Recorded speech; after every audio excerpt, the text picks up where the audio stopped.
إن الحمد لله بنا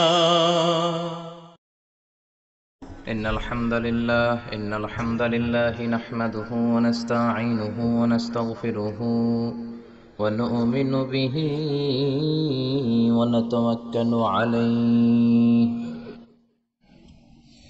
ونعوذ بالله من شرور أنفسنا ومن سيئات أعمالنا من يهده الله فلا مضل له ومن يضلل فلا هادي له أي فلن تجد له وليا مرشدا ونشهد أن لا إله إلا الله وحده لا شريك له هو الذي لا ضد له ولا ند له لا مثل له ولا مثيل له لا وزير له ولا كفيل له لا شبه له ولا شبيه له لا ولد له ولا والد له وهو الواحد الفرد الصمد لم يلد ولم يولد ولم يكن له كفوا أحد ونشهد أن سيدنا ونبينا وحبيبنا وبشيرنا ونذيرنا وطبيبنا وطبيب أرواحنا وحبيبنا وحبيب ربنا محمدا عبد الله ورسوله أرسله بالحق بشيرا ونذيرا وداعيا إلى الله بإذنه وسراجا منيرا أما بعد فقد قال الله تعالى في كلامه المجيد وفي فرقانه الحميد أعوذ بالله من الشيطان الرجيم بسم الله الرحمن الرحيم وقضى ربك ألا تعبدوا إلا إياه وبالوالدين إحسانا إن الله وملائكته يصلون على النبي يا أيها الذين آمنوا صلوا عليه وسلموا تسليما اللهم صل على محمد وعلى آل محمد كما صليت على إبراهيم وعلى آل إبراهيم إنك حميد مجيد اللهم بارك على محمد وعلى آل محمد كما باركت على إبراهيم وعلى آل إبراهيم إنك حميد مجيد আপনারা কেমন আছেন সবাই? আমি আলহামদুলিল্লাহ ভালো আছি। সুখে দুঃখে আমরা সব সময় আলহামদুলিল্লাহ, ঠিক কি না? সব সময় আলহামদুলিল্লাহ বললে নিয়ামত বাড়িয়ে দেয় কে? আর আলহামদুলিল্লাহ না বললে নিয়ামত আল্লাহ কেড়ে নেয়। নিয়ামত কেড়ে নেয়ার পাশাপাশি আল্লাহ আযাব দেয়, পানিশমেন্ট দেয়। চিল্লায় কোন ঠিক কিনা? এই যে যত আযাব, গজব, ভূমিকম্প, তুফান, জলোচ্ছ্বাস, বেকারত্বের সমস্যা, এই যে নানা ধরনের সমস্যায় আমরা আমাদের বাংলাদেশে জর্জরিত, এগুলো আমাদের হাতের কামাই। বিশ্বাস হয়? আমরা যদি নামাজি হয়ে যাই, ভদ্র হয়ে যাই, আল্লাহওয়ালা হয়ে যাই, রহমত, বরকত, মার্সি এন্ড ব্লেসিংস দিয়ে বাংলাদেশটারে ভরে দিতে পারে কে? এজন্য রব্বুল আলামিন বলেন, যাহারাল ফাসাদু ফিল বাররি ওয়াল বাহর বিমা কাসাবাত আইদিন নাস। জলে স্থলে এই যে অগ্নিকাণ্ড, জলোচ্ছ্বাস, ভূমিকম্প, বন্যা, এগুলো তোমাদের হাতের কামাই। তোমরা নাফরমানি করার কারণে আমি তোমাদের উপর আযাব দিচ্ছি, গজব দিচ্ছি। বিশ্বনবী বলে, তাসবির সুতা যদি ছিঁড়ে যায়, আপনারা তাসবি চিনেন? কুমিল্লাতে বলে তসবি সরা, কি বলে? তো এই যে তাসবিহের যে সুতা, এই সুতাটা ছিঁড়ে গেলে তাসবির দানা যেমনি একটার পর একটা টপ টপ করে নিচে পড়তেই থাকে, একটার পর একটা, তারপর আর একটা, তারপর আর একটা। আল্লাহ বলে, তোমরা যখন নাফরমান হয়ে যাবা, আকাশ থেকে আযাব আর গজব তাসবির দানার মতো একটার পর একটা, তারপর আর একটা, তারপর আর একটা পড়তেই থাকবে, আযাব আর গজব আসতেই থাকবে। চিল্লা এখন ঠিক কিনা? এজন্য এগুলো আমাদের হাতের কামাই। আমরা যদি শুকরিয়া করি, আল্লাহ আযাব বন্ধ করে দিবে, এই গজব বন্ধ করে দিবে, এই দুর্যোগ বন্ধ করে দিবে, আর রহমত দিয়ে আমাদের পুরো সমাজটাকে পরিপূর্ণ করে দিবে কে? আল্লাহ। এজন্য সুখে দুঃখে সব সময় আমরা পড়বো আলহামদুলিল্লাহ। কি পড়বো? আরো জোরে পড়েন, কি পড়বো? চান্দোলা চরের পাথর যুব প্রবাসী কল্যাণ সংগঠনের উদ্যোগে 18তম বাৎসরিক ওয়াজ ও দোয়ার মাহফিল। আজকের প্রোগ্রামের সভাপতি জনাব মোহাম্মদ হাজি আব্দুল বারেক, চরের পাথর। কোরআনের বাণীর এমন একটা সম্মোহনী শক্তি আল্লাহ তাআলা কোরআনের ভেতর দিয়েছেন, এর কারণে কোরআনের কথা শুধু আমরা শুনলে আমাদের হৃদয় যে শুধু ঠান্ডা হয় এমনটা নয়, অমুসলিমরাও যদি কোরআনের কথা শুনে অমুসলিমদের অন্তরটারেও ঠান্ডা করে দেয় কে? আপনারা মিশরের কারি আব্দুল বাসেতের নাম শুনেছেন? ওনাকে নিয়ে মিশরের প্রেসিডেন্ট জামাল আব্দুল নাসের একবার সোভিয়েত ইউনিয়নে গিয়েছিল, যেটাকে আমরা বর্তমানে বলি রাশিয়া। কি বলি? রাশিয়া। তৎকালীন সময় এটা ছিল সোভিয়েত ইউনিয়ন, এখন এটা হয়েছে রাশিয়া। তো রাশিয়াতে যাওয়ার পরে মিশরের প্রেসিডেন্ট জামাল আব্দুল নাসের ওনার সব প্রেসিডেন্টদেরকে রাশিয়ার প্রেসিডেন্টের কাছে পরিচয় করায় দিচ্ছে যে এটা আমার হোম মিনিস্টার, এটা আমার ফিনান্স মিনিস্টার, এটা আমার এডুকেশন মিনিস্টার, এটা এই মন্ত্রী, এটা ওই মন্ত্রী, এটা ওই মন্ত্রী। তো সব মন্ত্রীরা সুটেড বুটেড, প্যান্ট পরা, শার্ট পরা, টাই পরা, ব্লেজার পরা। কিন্তু কারি আব্দুল বাসেত ব্লেজার পরতেন না, উনি জুব্বা পরতেন। তো রাশিয়ার প্রেসিডেন্ট বলে, আপনার এইটা আবার কোন মন্ত্রী? সব মন্ত্রীর পোশাক একরকম, এর পোশাক আরেক রকম, এটা কোন মন্ত্রী? জামাল আব্দুল নাসির বলে, এটা আমাদের কোন মন্ত্রী নয়, এটা আমাদের দেশের কারি, এটা আমাদের দেশের কারি। রাশিয়ার প্রেসিডেন্ট বলে, কারি আবার কি? কারণ এরা কারি জিনিসটা কি এটা জানে না, এটা তারা বুঝে না। তো জামাল আব্দুল নাসির বলল যে আমাদের যে পবিত্র ধর্মগ্রন্থ আছে আল কোরআন আল কারীম, এই আল কোরআন আল কারীম উনি চমৎকার করে আবৃত্তি করতে পারে, আর আমরা সেটা শুনি, আমাদের হৃদয় ঠান্ডা হয়ে যায়। তো রাশিয়ার প্রেসিডেন্ট বলে, আজকে রাতে তো আমাদের একটা পার্টি আছে, নাইট পার্টি। কি পার্টি? এখানে নৈশ ভোজ হবে, খাওয়া দাওয়া হবে, আর হবে বেলি ড্যান্স। কি হবে? রুব্বানে নাচে, কোমর দুলাইয়া, এই সব মুখস্থ। তো এই বেলি ড্যান্স হবে, এই বেলি ড্যান্স আমরা দেখবার, হুইস্কি খাবো, অ্যালকোহল খাবো, মদ খাবো। তো কারি আব্দুল বাসিত ইবনে আব্দুস সামাদকে রাজি করানো হলো। কারি আব্দুল বাসিত ইবনে আব্দুস সামাদ রাজি হলো। উনি গেলেন, যে হল রুমের ভেতরে বেলি ড্যান্স হয় ওখানে ওনার বসানো হলো। সিঙ্গাররা যেখানে গান গায় ওইখানে উনি মাইক্রোফোনের সামনে বসলেন, আর আল্লাহরে বললেন, আল্লাহ, আমার গলায় যত সুর আছে, যত মেলোডি আছে, ভয়েস আছে, সব সুরকে আমি উজাড় করে দিয়ে আজকে তেলাওয়াত করব। তুমি আমার এই তেলাওয়াতের রিদম, এটার আকর্ষণ, এটার অ্যাট্রাকশন এই কমিউনিস্ট লিডারদের অন্তরের ভেতরে ঢুকিয়ে দিও। তখন রাশিয়া ছিল কমিউনিস্ট, সব কমিউনিস্ট লিডাররা বসা, সামনে হুইস্কি, রেড ওয়াইন, অ্যালকোহল, মদের গ্লাস নিয়ে বসা। তা আব্দুল বাসিত ইবনে আব্দুস সামাদ চোখ বন্ধ করলেন। ওই দিনকার তেলাওয়াতটা উনি চোখ বন্ধ করে করেছিলেন। সুবহানাল্লাহ পড়েন। উনি চোখ বন্ধ করে ওনার গলায় যত সুর আল্লাহ দিয়েছে, যত সুরের ঝংকার তিনি পেয়েছেন, সব উজাড় করে উনি তেলাওয়াত শুরু করলেন, আউযু বিল্লাহি মিনাশ শাইতানির রাজিম।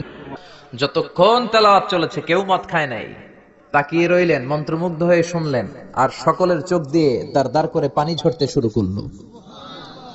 তেলাওয়াত শেষ, আব্দুল বাসিত চোখ খুললেন, চোখ খুলে দেখেন কেউ মদ খায় নাই, আর সবাই কান্না জর্জরিত অবস্থায় বসে আছে।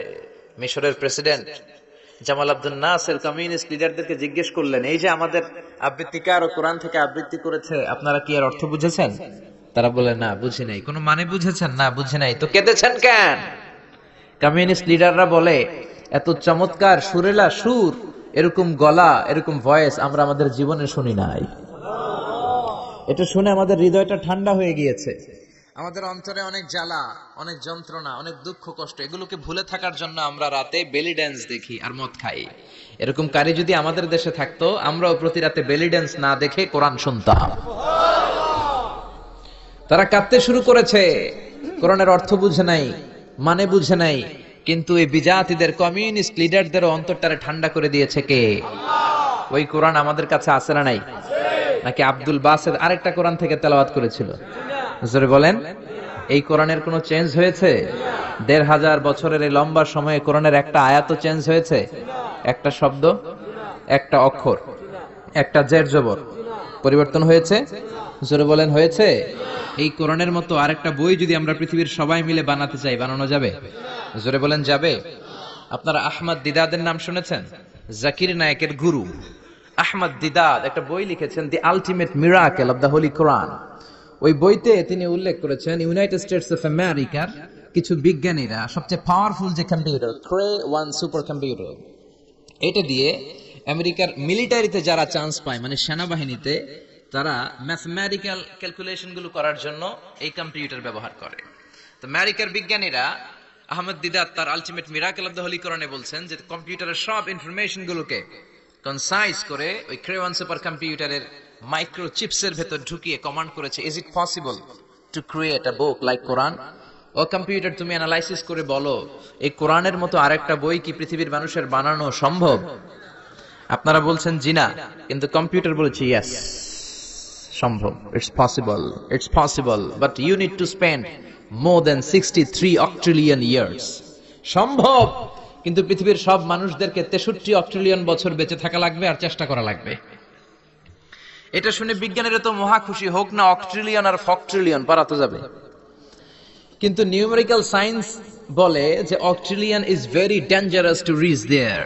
অক্ট্রিলিয়ন হচ্ছে এমন একটা সংখ্যা যেটা পর্যন্ত পৌঁছা মানুষের পক্ষে অসম্ভব। সংখ্যাতাত্ত্বিক নিয়ম আমাদেরকে শেখায় যে সংখ্যা শুরু হয় একক দিয়ে, তারপরে দশক, তারপরে শতক, তারপরে সহস্র, তারপর উজুদ, তারপরে লক্ষ, তারপরে নিযুত, তারপর কোটি, তারপর মিলিয়ন, বিলিয়ন, ফিলিয়ন, জিলিয়ন, তারপরে হচ্ছে অক্ট্রিলিয়ন। সুবহানাল্লাহ কইতে বললেন না? এই 63 অক্ট্রিলিয়ন বছর আমাদের বাইসে থাকা লাগবে। আরে 63 বছরই তো আমরা হায়াত পাই না, ঠিক কি না? 63 অক্ট্রিলিয়ন বছর যদি পৃথিবীর সবগুলো মানুষ হায়াত পায় আর যদি চেষ্টা করে, তাহলে পারহ্যাপস, মেবি, সম্ভবত কোরআনের মতো আরেকটা বই বানালেও বানানো যেতে পারে। সর্বশেষ কম্পিউটারের স্ক্রিনে অ্যানালাইসিস শেষে, বিশ্লেষণ শেষে যে কথাটা এসেছে সেটা হচ্ছে, it's quite impossible to create a book like কোরআন।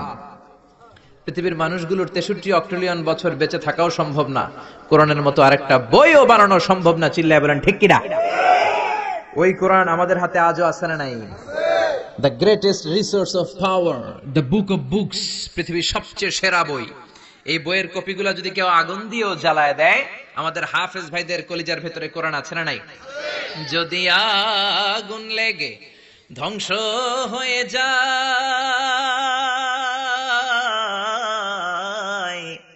ধ্বংস হয়ে যায়, যদি আগুন লেগে যায়, পুড়ে যায় পৃথিবীর সব বইয়ের দোকান, বিশ্ব থেকে হারাবে না পবিত্র কোরআন, বিশ্ব থেকে হারাবে না পবিত্র কোরআন। পড়েন আল্লাহু আকবার। এজন্য পৃথিবীর যত কোরআন আছে আগুন দিয়ে জ্বালায় দিলে পৃথিবী থেকে কোরআন দূর করা সম্ভব নয়, কারণ হাফেজ ভাইদের কলিজায় কোরআনকে সংরক্ষণ করেছে কে? কেউ যেটা পারে না, পারে কে? আজকে এই কোরআন থেকে আমরা কথা শুনবো, পড়েন ইনশাআল্লাহ। আরো জোরে পড়েন ইনশাআল্লাহ। আমি আমার মূল আলোচনায় যাওয়ার আগে আমাকে একটু করে বলা হয়েছে, এই গ্রামের ভেতরে, এই এলাকাতে নাকি সুদের খুব দাপট। হ্যাঁ, সুদ খুব মজা লাগে না? তাই সুদ নিয়ে কিছু কথা আমরা শুনবো। রাজি আছেন তো? সবাই রাজি? সুদের সাথে ইসলামের কোন সম্পর্ক? জোরে বলেন সম্পর্ক। সুদ আছে যেখানে মুমিন যাবে না। সুদ হচ্ছে পুঁজিবাদী অর্থনীতির হাতিয়ার। দমন নিপীড়নের মূল মাধ্যম হচ্ছে সুদ। এই সুদের কারণে যারা ধনী এরা শুধু ধনী হতে থাকে, আর যারা গরিব শুধু গরিবই হতে থাকে। ইসলাম চায় না যে রাস্তার এক পাশে পাঁচতলা আরেক পাশে থাকবে গাছতলা। চিল্লা এখন ঠিক কিনা? ইসলাম চায় কায়লা ইয়াকুনা দুলাতান বাইনাল আগনিয়াই মিনকুম, সম্পদ যাতে ধনীদের হাতে কুক্ষিগত হয়ে না থাকে, সম্পদের তারল্য যাতে সবার হাতে পৌঁছে যায়। এজন্য ইসলাম সুদকে করেছে হারাম আর ব্যবসাকে করেছে হালাল। চিল্লায় পড়েন আল্লাহু আকবার। এজন্য রব্বুল আলামিন বলেন ওয়া আহাল্লাল্লাহুল বাইআ ওয়া হারামার রিবা, আমি আল্লাহ তোমাদের জন্য সুদকে করলাম হারাম আর ব্যবসাকে করে দিলাম হালাল। সুবহানাল্লাহ। ব্যবসাকে হালাল করেছে কে? আর সুদকে হারাম করেছে কে? সুদের মধ্যে দেখা যায় অনেক লাভ, অনেক টাকা, অনেক বরকত, শুধু বেড়ে যায়। আল্লাহ বলে তোমাদের দৃষ্টিতে টাকা বেড়ে যায়, আমি আল্লাহর কাছে বাড়ে না। আর তোমরা যখন যাকাত দাও, দান করো, তোমাদের দৃষ্টিতে দেখা যায় টাকা কমে যায়, কিন্তু আমি আল্লাহর কাছে টাকা কমে না। সুবহানাল্লাহ। এজন্য সুদকে আল্লাহ নিশ্চিহ্ন করে দিবেন। ইয়ামহাকুল্লাহ ওয়া ইউরবিস সাদাকাত, আল্লাহ বলে আমি সুদকে নিশ্চিহ্ন করে দেব, সুদকে আমি ধ্বংস করে দেব, সুদের ভেতরে কোনো বরকত দেব না। আর ব্যবসা করলে সামান্য ব্যবসার ভেতরে বরকত ঢুকিয়ে দিবে কে? আরো জোরে বলেন কে? বিশ্বনবী সুদখোরদের উপর লানত দিয়েছে। কি দিয়েছে? লাআনা রাসূলুল্লাহ আকিলার রিবা ওয়া মুকিলাহু ওয়া কাতিবাহু ওয়া শাহিদাইহি, যারা সুদ খায়, যারা সুদ দেয়, যারা সুদের দলিল লেখক, যারা সুদের সাক্ষী থাকে, সবার উপরে বিশ্বনবী লানত দিয়েছে। জোরে পড়েন নাউযুবিল্লাহ। এজন্য খবরদার, সুদের সাথে মুসলমানদের কোনো সম্পর্ক। বিশ্বনবী বলেছেন আর রিবা সালাসু ওয়া সাবউনা বাবান, সুদের রয়েছে 73টা গুনাহ। কয়টা গুনাহ? আর জোরে বলেন কয়টা? সুদের মধ্যে 73টা গুনাহ। আইসারুহা আইয়ান কাহার রাজুল উম্মা, 73টা গুনার মধ্যে সবচাইতে ছোট গুনাহ হলো নিজের মায়ের সাথে জিনা করা। 73টা গুনাহ, আর সবচেয়ে ছোট গুনাহ হচ্ছে আইয়ান কাহার রাজুল উম্মা, ব্যক্তি তার মায়ের সাথে জিনা করবে। এটা যদি সবচেয়ে ছোট গুনাহ হয়, তাহলে বড় গুনার অবস্থা কি? বড় গুনাহটা কি জানার দরকার আছে না নাই? আল্লাহ সেটাও বলে দিলেন ফাযানু বিহারবিম মিনাল্লাহি ওয়া রাসূলিহি, সুদের সবচেয়ে ছোট গুনাহ মায়ের সাথে জিনা করা, আর সুদের সবচেয়ে বড় গুনাহ আল্লাহর সাথে যুদ্ধ করা। করবেন নি? পারা যাবে না আল্লাহর সাথে যুদ্ধে? সে আল্লাহ কবে থেকে ক্ষমতায় বসা? এখন তো আল্লাহ বুড়া হয়ে গেছে। হ্যাঁ, আল্লাহর ক্ষমতা কি আগের মতো আছে? জোরে বলেন আছে? এজন্য সুদের সবচেয়ে ছোট গুনাহ মায়ের সাথে জিনা, সবচেয়ে বড় গুনাহ কার সাথে? যুদ্ধ। আরো জোরে বলেন। এজন্য বিশ্বনবী বলতেন ইজতানিবু আসসাবাল মুবিকাত, 7টা ঈমান বিধ্বংসী, আমল বিধ্বংসী কাজ থেকে তোমরা বেঁচে থাকবা। 1 নম্বরে হলো শিরক, আল্লাহর সাথে শিরক করবা না। 2 নম্বরে হলো মাতা পিতার সাথে অবাধ্যতা করা। 3 নম্বরে জাদু দেখানো, জাদু টোনা করা। 4 নম্বরে অন্যায় ভাবে কাউরে হত্যা করা। 5 নম্বরে এতিমের সম্পদ খাওয়া। 6 নম্বরে কোন নারীকে অন্যায় ভাবে জিনার অপবাদ দেওয়া। 7 নম্বরে সুদ খাওয়া। কি খাওয়া? এই 7টা কাজ করলে আপনার ঈমানটাকে ধ্বংস করে দিবে কে? চিল্লায় বলেন কে? এজন্য দুনিয়াতে যারা সুদ খায় তাদের সম্পদে কোনো বরকত নাই, তাদের শুধু রোগ আর রোগ, টেনশন আর টেনশন। আছে না নাই?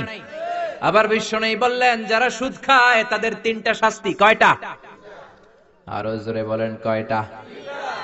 1 নম্বরে কিয়ামতের দিন আল্লাযীনা ইয়াকুলুনার রিবা লা ইয়াকুমুনা ইল্লা কামা ইয়াকুমুল্লাযী ইয়াতাখাব্বাতুহুশ শাইতানু মিনাল মাস। সুদের 1 নম্বর শাস্তি, কিয়ামতের দিন সুদখোর যখন কবর থেকে উঠবে, রব্বুল আলামিন তাকে জিনে ধরা রোগীর মতো, পাগলের মতো উঠায় দিবে। সুদখোর কবর থেকে উঠে ভূতে ধরা রোগীর মতো, জিনে ধরা রোগীর মতো, পাগলের মতো লাফাতে লাফাতে উঠবে। তারে দেখে কিয়ামতের ময়দানের সবাই বুঝবে লোকটা হলো সুদখোর। কি খোর? আরো জোরে বলেন। এটা হচ্ছে 1 নম্বর শাস্তি। 2 নম্বর শাস্তি বিশ্বনবী বললেন আমি স্বপ্নে দেখলাম কিছু লোকের পেট হচ্ছে বিশাল বড় ঘরের মতো, আর ওই পেটের ভেতরে দেখলাম ভয়ঙ্কর বিষাক্ত সাপ। জিব্রাইল রে বললাম ও জিব্রাইল মান হাউলা এরা কারা? বিশ্বনবী বললেন হাউলাই আকালাতুর রিবা, এরা হলো আপনার উম্মতের মধ্যে থেকে যারা সুদ খেয়েছে, ওই সুদখোর লোকগুলা। পড়েন নাউযুবিল্লাহ। 3 নাম্বার শাস্তি, বিশ্বনবী বলেন যে রাতে আমাকে মেরাজে নেওয়া হলো, রাআইতু লাইলাতা উসরিয়া বি, মেরাজের রাতে আমি দেখলাম রক্তের একটা নদী, ওই নদীর উপর কিছু লোক সাঁতার কাটে। কিসের নদী? দেখছেন কোনদিন? রক্তের নদী আমরা কোনোদিন দেখেছি? রক্তের একটা নদীর ভেতরে কিছু লোক সাঁতার কাটে। সাঁতার কাটতে কাটতে বাঁচার জন্য যখন পারে আসতে চায়, তীরে আসতে চায়, কিছু ফেরেশতারা অনেক বড় বড় পাথরের খণ্ড নিয়ে বসা, তীরের দিকে আসতে চাইলে প্রচন্ড জোরে পাথর নিক্ষেপ করে তার চেহারার দিকে। পাথরের আঘাতে ওই লোকটার চেহারা ছিন্ন বিচ্ছিন্ন হয়ে যায়। লোকটা চিৎকার করতে করতে আবার রক্তের নদীর মাঝখানে চলে যায়। আবার তীরে আসতে চাইলে আবার পাথর আছে না নাই? জোরে বলেন। বিশ্বনবী বললেন, মান হাউলা ইয়া জিবরিল, ও জিব্রাইল এরা কারা? বিশ্বনবী বললেন, এরা হলো আপনার সুদখোর উম্মত। এরা কারা? এজন্য সুদ খাওয়া যাবে? জোরে বলেন, সুদ খাওয়া যাবে? খবরদার, সুদ খাওয়া যাবে না। সুদের বিপরীতে আমরা ব্যবসা করব। ব্যবসায় বরকত দিয়েছে কে? বিশ্বনবী বললেন, রিজিককে আল্লাহ 10 ভাগ করেছেন, তার 1 ভাগ দিয়েছেন পৃথিবীর অন্যান্য পেশার ভেতরে, আর 9 ভাগ দিয়েছেন ব্যবসার ভেতরে। সুবহানাল্লাহ। রিজিকের 9 ভাগ থাকে ব্যবসার ভেতরে, এজন্য সুদ খাওয়া যাবে না। সুদের সাথে ইসলামের কোনো সম্পর্ক। আমরা ব্যবসা করব। আপনি মুশারাকা সিস্টেমে, মুদারাবা সিস্টেমে, আপনি মুরাবাহা সিস্টেমে ব্যবসা করেন, ওই ব্যবসায় বরকত দিবে কে? জোরে বলেন, কে? সুদ হারাম এই কারণে, কারণ টাকার ভেতর থেকে টাকা আসে না। আপনি 1 লক্ষ টাকার একটা বান্ডিল আপনার আলমারির ভেতরে আজকে রাখলেন, 1 বছর পরে খোলার পরে এটা কি 1,10,000 টাকা হবে? 1,05,000, 1,02,000, 1,10 টাকা, 1,05 টাকা, 1,01 টাকা? 1 টাকাও পারবে না। কত থাকবে? 1 লাখই থাকবে। কারণ টাকার ভেতর থেকে টাকা আসে না। টাকার ভেতর থেকে টাকা আসে যখন ওই টাকার সাথে শ্রম যুক্ত হয়, যখন টাকার সাথে কষ্ট যুক্ত হয়, যখন টাকার সাথে মেধা যুক্ত হয়। ঠিক কিনা? তো আপনি টাকা দিয়ে কেমন করে টাকার ভেতর থেকে টাকা নেন? এটা হারাম। হয়তো আপনাকে ব্যবসায় অংশগ্রহণ করতে হবে, লাভ লস দুইটাতে অংশগ্রহণ করতে হবে, রিস্কও থাকবে। আপনি ব্যবসায় টাকা দিয়ে শুধু লাভ নিলেন, লস নিলেন না, এটাই সুদ। ঠিক কিনা? আপনার লাভও নিতে হবে, লসও নিতে হবে, ঝুঁকিও নিতে হবে। এইটার নাম হলো ব্যবসা। হয় আপনি ব্যবসা করবেন, তা না হলে আপনি কর্জে হাসানা দিবেন। কি দিবেন? কর্জে হাসানা দিলে ওই ব্যক্তির মর্যাদা বাড়িয়ে দেয় কে? চিল্লায় বলেন, কে? 3 সিস্টেমে ব্যবসা করবেন। কয় সিস্টেমে? সবাই বলেন, আরো জোরে বলেন। 1 নাম্বার হচ্ছে মুশারাকা সিস্টেম। মুশারাকা, পার্টনারশিপ। আমি আপনি শেয়ার, 3-4 জন মিলে শেয়ার, আমার টাকা আপনার টাকা, আর দুজনে মিলে ব্যবসা করব। আমার যদি ধরেন 4 লক্ষ টাকা হয়, আপনার যদি 6 লক্ষ টাকা হয়, তাহলে যেই লাভ হবে তার 60% নেবেন আপনি, 40% নেব আমি। লসও যদি হয় 60% আপনার উপর, 40% আমার উপর। এই ব্যবসাকে বৈধ করেছে কে? আল্লাহ। আরো জোরে বলেন না। 2 নম্বরে হচ্ছে আল মুদারাবা। মুদারাবাও বৈধ।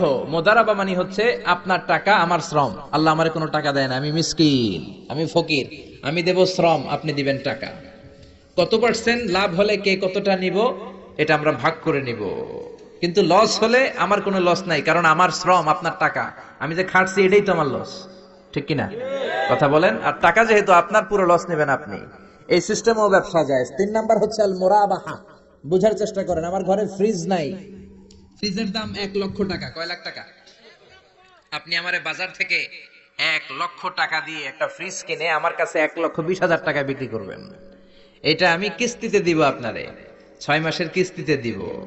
আপনার লাভ হচ্ছে আপনি 1 লক্ষ টাকা দিয়ে কিনে 1,20,000 বিক্রি করছেন, 20,000 লাভ। আর আমার লাভ হচ্ছে আমার কাছে কোনো টাকা নাই, আমি ফ্রিজের মালিক হয়ে গেলাম, কিস্তিতে দিয়ে 6 মাস পরে আমি টাকাও পূর্ণ করে দিলাম। এটাকে বলে মুরাবাহা।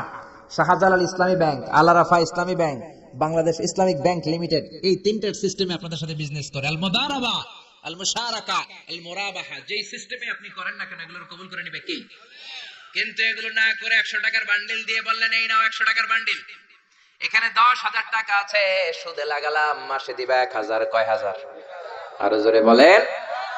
এখন মাস শেষে 1,000 দিতে পারে না, ওইটার উপর আবার বাড়তে শুরু করলো। আল্লাহ বলে, লা তাকুলু আর রিবা আদাআফাম মুদাআফা। খবরদার, চক্রবৃদ্ধি হারে সুদ খেও না, মাহাজনী সুদ খেও না। কার কথা? আরো জোরে বলেন, কথাটা কার? মাহাজনী সুদ খাওয়া যাবে না, চক্রবৃদ্ধি হারে সুদ খাওয়া যাবে না। তাহলে ব্যাংকের সুদ খাওয়া তো যাবে না? ব্যাংকের সুদ খাওয়া যাবে না। ব্যাংকের সুদও হারাম, আর চক্রবৃদ্ধি হারে মাহাজনী সুদ, এটা অনেক ভয়ঙ্কর হারাম। গ্রামে গঞ্জে এরকম আছে না নাই? 10,000 টাকায় মাসে 1,000 টাকা সুদ। কথা কন, কথা কন, কথা কন। আছে। এখন দিতে পারে না, সুদ আবার বেড়ে যায়। এখন 2,000 হয়ে গেছে, এর পরের মাসেও দিতে পারে না, 3,000 হয়ে যায়। এরপরে কয় আসলটা দেয়া লাগবে না, তুই সুদ চালা। কি চালা? সুদ চালাইতে চালাইতে বাড়ি নাই, ভিটা নাই, জমি নাই, টিউবওয়েল নাই, পরনের লুঙ্গিও নাই, আছে না নাই? এটার বলে মহাজনী সুদ, এটার বলে চক্রবৃদ্ধি হারে সুদ। এই সুদ খাওয়া যাবে না। এজন্য সুদ আপনি খেলে এই সুদের এই সম্পদের ভেতরে কোনো বরকত নাই, এটাকে ধ্বংস করে দিবে কে? চিল্লায় বলেন কে? এজন্য আপনি ব্যবসা করবেন। আল্লাহ বললেন হাল্লাল্লাহুল বাই'a ওয়া হারামার রিবা, আমি আল্লাহ ব্যবসাকে তোমাদের জন্য হালাল করলাম, সুদকে করলাম হারাম। এখন আমরা সুদ খাবো না ব্যবসা করব? জোরে বলেন, সুদ না ব্যবসা? ব্যবসার সিস্টেম হচ্ছে আপনাকে লাভ লস দুইটাতে অংশগ্রহণ করতে হবে। আপনি যদি বলেন না আমি শুধু লাভ নিব লস নিব না, এটা ব্যবসা হবে? এটা সুদ হবে। এটা কি হবে? চিল্লায় বলেন কি হবে? এরপর ইসলাম বলে লা মাইসার, কোনো জুয়া চুরি থাকবে না। বিজনেসের মধ্যে জুয়া চুরি নাই, মানে লটারি নাই। কিন্তু বাংলাদেশে লটারি সিস্টেম আছে না নাই? 10 টাকায় 40 লক্ষ টাকা আছে না নাই? এটা সরাসরি জুয়া চুরি, এটার সাথে ইসলামের কোনো সম্পর্ক। এর কারণ হচ্ছে আমরা 10 টাকা দিয়ে লটারি কিনি, পাই এরকম একটা কাগজ, এই লটারির একটা নাম্বার থাকে এখানে, ঠিক কিনা? আর লেখা আছে 10 টাকায় প্রথম পুরস্কার 40 লক্ষ টাকা। লক্ষ লক্ষ মানুষ 10 টাকা দিয়ে এটা কিনে। কেনার পর যেদিন ড্র হবে, রাফেল ড্র, একজন পায় 40 লাখ, আরেকজন পায় 30 লাখ, আরেকজন পায় 20 লাখ, আরেকজন 10 লাখ, পঞ্চম পুরস্কার পায় 1 লাখ, আর লক্ষ লক্ষ মানুষ এই কাগজ পানিতে ভিজায় খায়। সিল্লাইকন ঠিক কিনা? এটার নাম হচ্ছে জুয়া চুরি, এটা জায়েজ নাই। কিন্তু এই লটারির কাগজের সাথে যদি আপনার একটা কলম দিয়ে দেয়, এটাকে জায়েজ করার সিস্টেম আছে।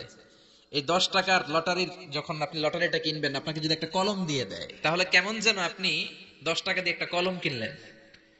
এটা ব্যবসা, এটা হচ্ছে ব্যবসার সুরা, এটা জায়েজ আছে না নাই? তার মানে লক্ষ লক্ষ মানুষ যখন লটারি কিনলো, সাথে পেলে একটা কলম। এরপরে ড্র হওয়ার পরে একজন পাবে 40 লাখ, আরেকজন 30 লাখ, একজন 20 লাখ, আরেকজন 10 লাখ, আর লক্ষ লক্ষ সবাই পাইছে একটা করে কলম। তার মানে আমরা সবাই কিছু না কিছু পাইছি। সিল্লাইকন ঠিক কিনা? এই সিস্টেমে যদি করেন তাহলে এটারে বৈধ করে দিবে কে? জোরে বলেন কে?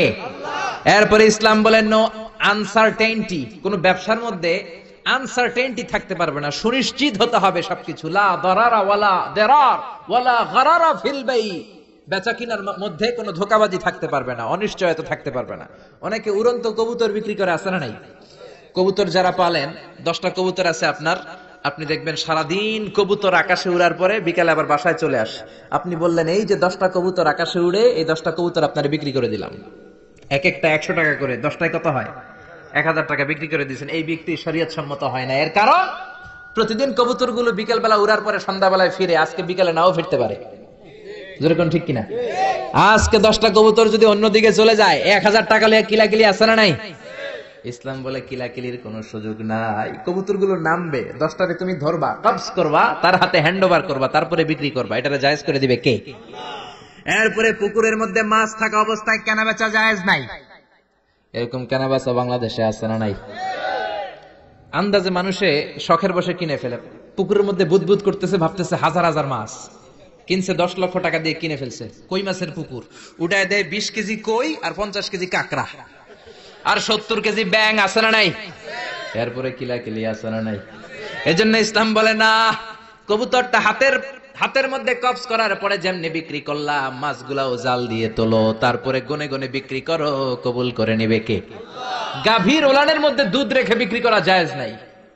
ওলান এত ফিলা গেছে এরকম, এটা মনে হচ্ছে যে 20 কেজি, দহন করার পরে পাওয়া গেছে 5 কেজি, এরকম আছে না নাই? কারণ এটা দুধের কারণেও ফুলতে পারে, টিউমারেও ফুলতে পারে, ঠিক কিনা? এজন্য ইসলাম বলে লা গারারা ফিল ইসলাম, ইসলামে কোনো গারারা নাই, ধোঁকাবাজি নাই, আনসার্টেনটি নাই, অনিশ্চয়তার মধ্য দিয়ে, হাওয়ার মধ্যে কোনো বিজনেস নাই। আগে জিনিসটা তোমার হাতে নাও, তারপরে বিক্রি করো, কবুল করে নিবে কে? শেয়ার বাজার নিয়ে প্রশ্ন করে, যেই প্রোডাক্টের ব্যবসা হালাল, ওই প্রোডাক্টের শেয়ারও হালাল। চিল্লায় বলেন ঠিক কিনা? এরপরে বিশ্বনবী বললেন মান গাশশানা ফালাইসা মিন্না, বেচা কিনার মধ্যে যে আমার উম্মতদের মধ্যে যে অন্যকে ধোঁকা দেয়, সে আমার উম্মত হতে পারে। ধোঁকাবাজির ব্যবসা বাংলাদেশে আছে না নাই? ফলের দোকানে গেলে দেখবেন চকচকে যেই সাইডটা, ওই সাইডটা ক্রেতার দিকে রাখে, পচা জায়গাটা নিচের দিকে রাখে, এরকম ব্যবসায় আছে না নাই? বিশ্বনবী মদিনার বাজারে গমের দোকান পরিদর্শন করতে গেলেন, যে দেখলেন গমের স্তূপ, বিশ্বনবী গমের ভেতরে হাত ঢুকায়া দিলেন। উপরে দেখা যায় শুকনা গম, ভিতরে দেখা যায় ভিজা গম। বিশ্বনবী বললেন, মান গাশশানা ফালাইসা মিন্না, যে আমাদেরকে ধোঁকা দেয় সে আমাদের উম্মত নয়। The person who deceives us, he is not among us. যে আমাদেরকে ধোঁকা দেয় সে আমাদের উম্মত হতে পারে? চিল্লায় বলেন, উম্মত হতে পারে। এজন্য এই ধোঁকাবাজি করে কোনো ব্যবসা করা যাবে? জোরে বলেন। আর সুদের সাথে আমাদের কোনো সম্পর্ক? চিল্লায় বলেন, সম্পর্ক। সুদকে ধ্বংস করে দিবে কে? আর ব্যবসায় বরকত ঢুকিয়ে দিবে কে? বরকতে বিশ্বাস করেন তো? বিশ্বাস করেন? অল্পের ভেতরেও বরকত হতে পারে, 1000 কোটি টাকার মধ্যেও বরকত নাও থাকতে পারে। চিল্লায় বলেন ঠিক কিনা? এজন্য আজ থেকে সুদের সাথে আমাদের কোনো সম্পর্ক নেই, আমরা ব্যবসা করব মুশারাকা সিস্টেমে, মুদারাবা সিস্টেমে, মুরাবাহা সিস্টেমে ব্যবসা করব। অল্প প্রফিট হলো এটার মধ্যে বরকত দিবে কে? আরো জোরে বলেন কে? আর সুদের ব্যবসা করবেন না তো? কারা কারা আজকে থেকে সুদের কোনো ব্যবসার সাথে জড়িত থাকবেন না? 2 হাত উঁচু করে আমার আল্লাহর দেখান। আল্লাহ আমাদের হাতগুলোকে তুমি কবুল করো। চিল্লায় পড়েন আমিন। সুদের আলোচনা ভালো লাগতেছে না? না, একেবারে উপরে এসে পড়ছে না? সুদের সাথে ইসলামের কোনো সম্পর্ক নাই। আল্লাহ সুদ থেকে আমাদেরকে বাঁচাক। আল্লাহ আমাদের হালাল রুজিকে বরকত দিক। আরো জোরে পড়েন আমিন। আমি আমার খুতবার শুরুতে সূরাতু বনী ইসরাইলের ছোট্ট একটা আয়াত তেলাওয়াত করেছি। আসুন এই আয়াতের আলোকে আপনাদের সাথে কিছু কথা শেয়ার করি, যদি আপনারা মনোযোগী হন। শুনবেন শুনবেন শুনবেন শুনবেন। রব্বুল আলামিন বলেন, ওয়াকাদা রাব্বুকা আল্লা তা'বুদু ইল্লা ইয়্যাহু ওয়া বিল ওয়ালিদাইনি ইহসানা। আল্লাহ বললেন, গোলাম আমার ফয়সালা 2টা। এই 2টা ফয়সালা হলো স্পেশাল ফয়সালা, অনড় ফয়সালা। এই ফয়সালার কোনো নড়চড় নাই, এই ফয়সালার কোনো পরিবর্তন নাই। প্রথম ফয়সালাটা হলো আল্লাহ তা'বুদু ইল্লা ইয়্যা, ইবাদত হবে একজনের, তিনি কে? আল্লাহ ছাড়া অন্য কারো ইবাদত করা যাবে? আবার আল্লাহ ডেকে বললেন, গোলাম জিন জাতি মানব জাতি এই 2টা জাতিকে আমি সৃষ্টি করেছি শুধু আমার ইবাদতের জন্য, ঠিক কি না? ওয়ামা খালাকতুল জিন্না ওয়াল ইনসা ইল্লা লিয়াবুদুন। আমি জিন জাতি আর মানব জাতিকে কোনো কাজের জন্য তৈরি করি নাই, কোন উদ্দেশ্যে বানাই নাই, শুধুমাত্র কেবলমাত্র একমাত্র আমি আল্লাহর ইবাদতের জন্য বানিয়েছি। কার কথা? আরো জোরে বলেন, কার? আল্লাহ ছাড়া কারো ইবাদত করা যায় না। এই পৃথিবীতে যত নবী এসেছে, এই পৃথিবীতে যত রাসূল এসেছে, সব নবী রাসূলের একটাই দাওয়াত ছিল, তোমরা ইবাদত করবে একজনের, তিনি কে? ইয়া কওমি ইবুদুল্লাহা মা লাকুম মিন ইলাহিন গায়রু। ও আমার কওমের লোকেরা, ও আমার স্বজাতির লোকেরা, এক আল্লাহ ছাড়া অন্য কারো ইবাদত করো না। জিকির করতে হবে একজনের, চাইতে হবে একজনের কাছে, সেজদা দিতে হবে একজনকে, তিনি কে? আল্লাহ ছাড়া কাউরে সেজদা দেয়া যাবে? আমাদের দেশে মাজারে যে সেজদা আছে না নাই, এই মাজারের নামে যে ভণ্ডামি, এটার সাথে ইসলামের কোন রিলেশন আছে? সম্পর্ক আছে? এই ভণ্ডামির সাথে ইসলামের কোন সম্পর্ক? দো দিল বান্দা কালমা চোরে, না পায় শ্মশান না পায় ঘরে, দিন থাকিতে আইরে পথে ছাইড়া দে ভণ্ডামি ভণ্ডামি ভণ্ডামি ভণ্ডামি, ছাইড়া দে ভণ্ডামি, ঠিক কি না? নামাজ রোজা করে না ইবলিস শয়তানের নানা, এরকম আছে না নাই? নামাজ রোজা করে না ইবলিস শয়তানের নানা, ধর্মের একখান খুঁটি ধইরা কয়দিন করবা হয়রানি, ভণ্ডামি ভণ্ডামি ভণ্ডামি, ছাইড়া দে ভণ্ডামি, ঠিক কি না? এই জন্য ভণ্ডামির সাথে যারা জড়িত আছো, ভণ্ডামি ছেড়ে দাও, আল্লাহ ওয়ালা হয়ে যাও। তোমার জীবনে বরকত দিবে কে? তোমার জন্য জান্নাতের দরজা খুলে দিবে কে? এজন্য রব্বুল আলামিন বলেন, ওয়াকাদা রাব্বুকা আল্লা তা'বুদু ইল্লা ইয়্যা ওয়া বিল ওয়ালিদাইনি ইহসানা। আমি আল্লাহর প্রথম ফয়সালা, ইবাদত হবে শুধুমাত্র কেবলমাত্র একজনের, তিনি কে? আমরা প্রত্যেক নামাজে সূরাতুল ফাতিহায় আল্লাহরে বলি, আল্লাহ ইহদিনাস সিরাতাল মুস্তাকিম, ও আল্লাহ আমাদেরকে সহজ সরল পথ দেখাও, সিরাতুল মুস্তাকিম দাও। আল্লাহ বলেন, আনি ইবুদুনি হাযা সিরাতুম মুস্তাকিম, আমি আল্লাহর ইবাদত করো, এটাই সিরাতুল মুস্তাকিম। আল্লাহু আকবার। আপনি যদি আল্লাহর ইবাদত করেন, তাহলে আপনি বুঝবেন যে আপনি সিরাতুল মুস্তাকিমের উপর আছেন। আর যদি বলছেন আল্লাহর ইবাদত ছেড়ে আপনি অন্যদিকে দৌড়াচ্ছেন, তার মানে হলো আপনি সিরাতুল মুস্তাকিমের উপর থাকার সৌভাগ্য অর্জন করতে পারেন নাই। চিল্লা এখন ঠিক কি না? এজন্য আল্লাহ বললেন আল্লাহর ফয়সালা কয়টা? আরো জোরে বলেন কয়টা? এক নাম্বার ফয়সালা, ইবাদত হবে শুধু একজনের, তিনি কে? এই ফয়সালার সাথে সবাই একমত? দ্বিমত কেউ নাই? কেউ নাই? দু একজন থাকতে পারে, কেউ নাই। আল্লাহ বললেন আমার প্রথম ফয়সালা ইবাদত হবে শুধু আমি আল্লাহর। দুই নাম্বার ফয়সালা ওয়াবিল ওয়ালিদাইনি ইহসানা, ইহসান হবে মাতা পিতার সাথে, মানে ভালো আচরণ হবে মাতা পিতার সাথে। বুঝা গেল ইবাদত হবে আল্লাহর, ইহসান হবে মাতা পিতার। আল্লাহর সাথে, আল্লাহর জন্য আপনি ইবাদত করবেন আর মাতা পিতার প্রতি আপনি ইহসান করবেন। ইহসান মানে সদাচরণ, ইহসান মানে খেদমত, ইহসান মানে তাদের জন্য খরচ করা, ইহসান মানে আপনার সব সম্পদ তাদের পায়ের সামনে, আপনার সব ক্ষমতা তাদের পায়ের সামনে বিলিয়ে দেয়া, বিছিয়ে দেয়া। চিল্লা এখন ঠিক কি না? এজন্য আল্লাহ বললেন আমার দুই নাম্বার ফয়সালা ওয়াবিল ওয়ালিদাইনি ইহসানা, মাতা পিতার সাথে ইহসান করবা।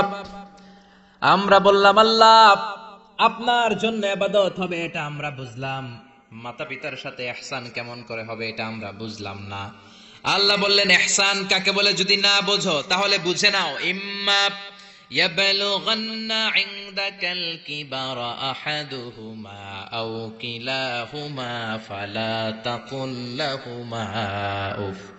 আল্লাহ নিজেই ইহসানের ব্যাখ্যা দিচ্ছেন। আল্লাহ বললেন ইহসানের প্রথম তাফসীর হলো আব্বা আম্মা একজন কিংবা দুইজন যখন বার্ধক্যে উপনীত হয়ে যায়, যখন বয়সে পৌঁছে যায়, খবরদার তাদের কোনো কাজে তুমি নাক ছিটকাতে পারবে না। তাদের কোনো কাজে নাক ছিটকাতে পারবে না, তাদের কোনো কাজে উফ আহ এমনকি উফ শব্দটাও বলা যাবে না। চিল্লা এখন ঠিক কিনা?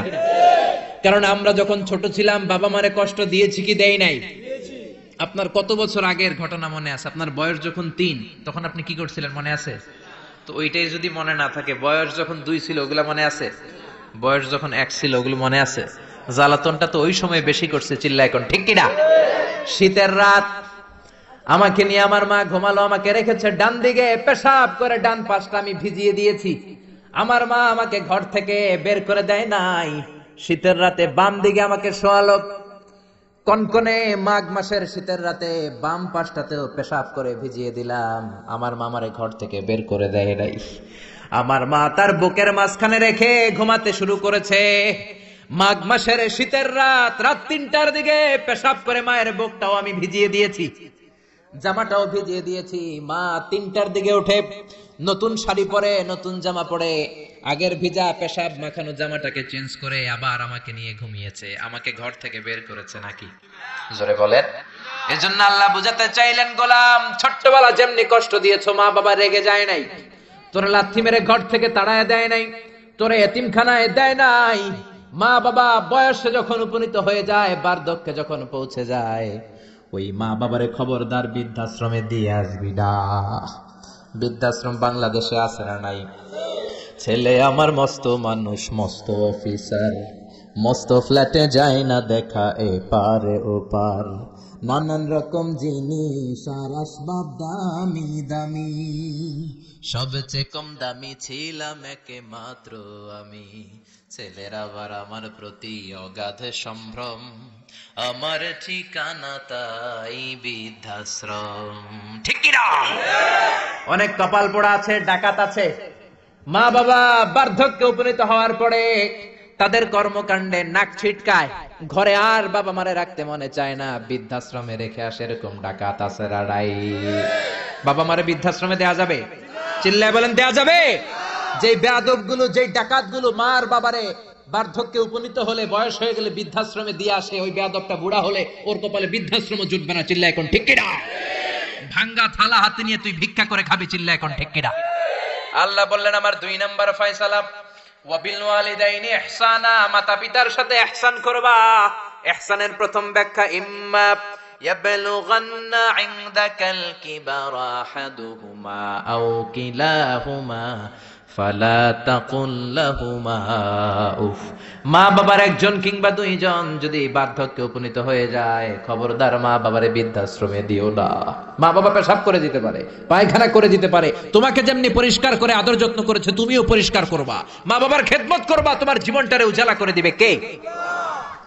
আল্লাহ বললেন ইহসানের 2 নাম্বার ব্যাখ্যা, ওয়ালা তানহারহুমা, মা বাবারে ধমক দিও না। অনেক বেয়াদব ছেলে মেয়ে আছে, মা বাবার সাথে ঝিড়কি দিয়ে কথা বলে, ধমক দিয়ে কথা বলে, এলাকার লোকদের সাথে যখন কথা বলে ভদ্র ভাষায় কথা বলে, ঘরে ঢুকলে মায়ের গালি দেয়, আছে না নাই? বাবারে ডাকে বুড়া, মারে ডাকে বুড়ি, আছে না নাই? তুমি কেমন করে মায়ের বুড়ি ডাকো, বাবারে বুড়া ডাকো? তোমার বাপ মা তো বুড়া হয়েছে তোমার কারণে। তোমারে মানুষ করতে যে তোমার মা বাবা তাদের জীবন যৌবন হারিয়েছে, তোমারে মানুষের মতো মানুষ করতে যে তারা তাদের জমি হারিয়েছে, তোমারে বিদেশ পাঠাতে যে তারা তাদের ভিটেমাটি হারা হয়েছে। যেই বাবা মা তোমার জন্য সবকিছু ছেড়েছে, খবরদার ফালা তানহারহুমা, ওই বাবা মারে ধমক দিবা না। কার কথা? চিল্লায় বলেন কার? এরপর আল্লাহ বললেন ওয়ালা তানহারহুমা ওয়া কুল লাহুমা কওলান কারীমা, তাদেরকে ধমক দিবা না, বরং তাদের সাথে ভালো আচরণ করবা, কোমল ভাষায় কথা বলবা। যত ভদ্রতা তুমি জানো, যত কার্টিসি তুমি জানো, যত সফটনেস তোমার জানা আছে, যত ভদ্রতা তুমি শিখেছো, সব ভদ্রতা তুমি ইউজ করবা তোমার মা বাবার সাথে। যত কোমল ভাষা তুমি জানো, যত শুদ্ধ কথা তুমি জানো, সব তোমার মা বাবার জন্য তুমি ইউজ করবা। চিল্লা এখন ঠিক কিনা? এরপরে রব্বুল আলামিন বললেন ওয়াখফিদ লাহুমা জানাহাজ যুল্লি মিনার রাহমাতি ওয়া কুর রাব্বিরহামহুমা কামা রাব্বায়ানি সাগীরা, তাদের জন্য রহমতের ডানা বিছিয়ে দাও। তোমার যত ক্ষমতা আছে মা বাবার পায়ের সামনে ঢেলে দাও, যত অর্থ আছে তাদেরকে তুমি বিলিয়ে দাও। আর বাবা মা একজন কিংবা দুইজন যদি দুনিয়া ছেড়ে বিদায় নেয়, তাদের কবরের সামনে দাঁড়িয়ে চোখের পানি ছেড়ে পড়তে আরম্ভ করে দাও রব্বিরহামহুমা কামা রাব্বায়ানি সাগীরা ওয়া কুর রাব্বিরহামহুমা কামা রাব্বায়ানি সাগীরা। ও আল্লাহ, ছোট্টবেলা বাবা মা যেমনি আমার আদর দিয়ে সোহাগ দিয়ে কাছে টেনে নিয়েছে, কিয়ামতের দিন কবরের ভেতরে তুমিও আমার বাবা মারে আদর করে কাছে টেনে নিও। পড়েন আমিন, চিল্লায় পড়েন আমিন। এজন্য ইবাদত হবে একজনের, তিনি কে? আর ইহসান হবে কার সাথে?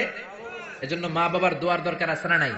পৃথিবীর যত আল্লাহর ওলি আছে, যত পীর সাহেব আছে, সবাই এই পুরো কোরআন খতম করে যদি একটা গ্লাসের পানির মধ্যে ফু দেয়, আর আপনার আম্মা শুধু বিসমিল্লাহ বলে আরেকটা গ্লাসের পানির ভেতরে ফু দেয়, আল্লাহর কসম আপনার মায়ের দোয়াটা আগে কবুল হয়ে যাবে। এজন্য মা বাবার খেদমত করেন। আপনার বড় পীর সাহেব হলো আপনার বাবা, আপনার বড় পীর সাহেব হলো আপনার মা। দুনিয়ার সবাই দোয়া করলে ওই দোয়া মিস হয়ে যেতে পারে, মা বাবা দোয়া করলে মিস হবে নাকি? হবে। অনেক ডাকাইত আছে দেখবেন মাজারের উপরে মশারি দেয়, আছে না নাই? খুঁজে দেখবেন ওর বাপের মশাই কামড়ায়, ওর মায়ের মশাই কামড়ায়, আর ও বাবার দরবারে যে মাজারে মশারি দিয়ে আসছে, এরকম ডাকাইত আছে না নাই? এজন্য খবরদার, মা বাবার সাথে ইহসান করো।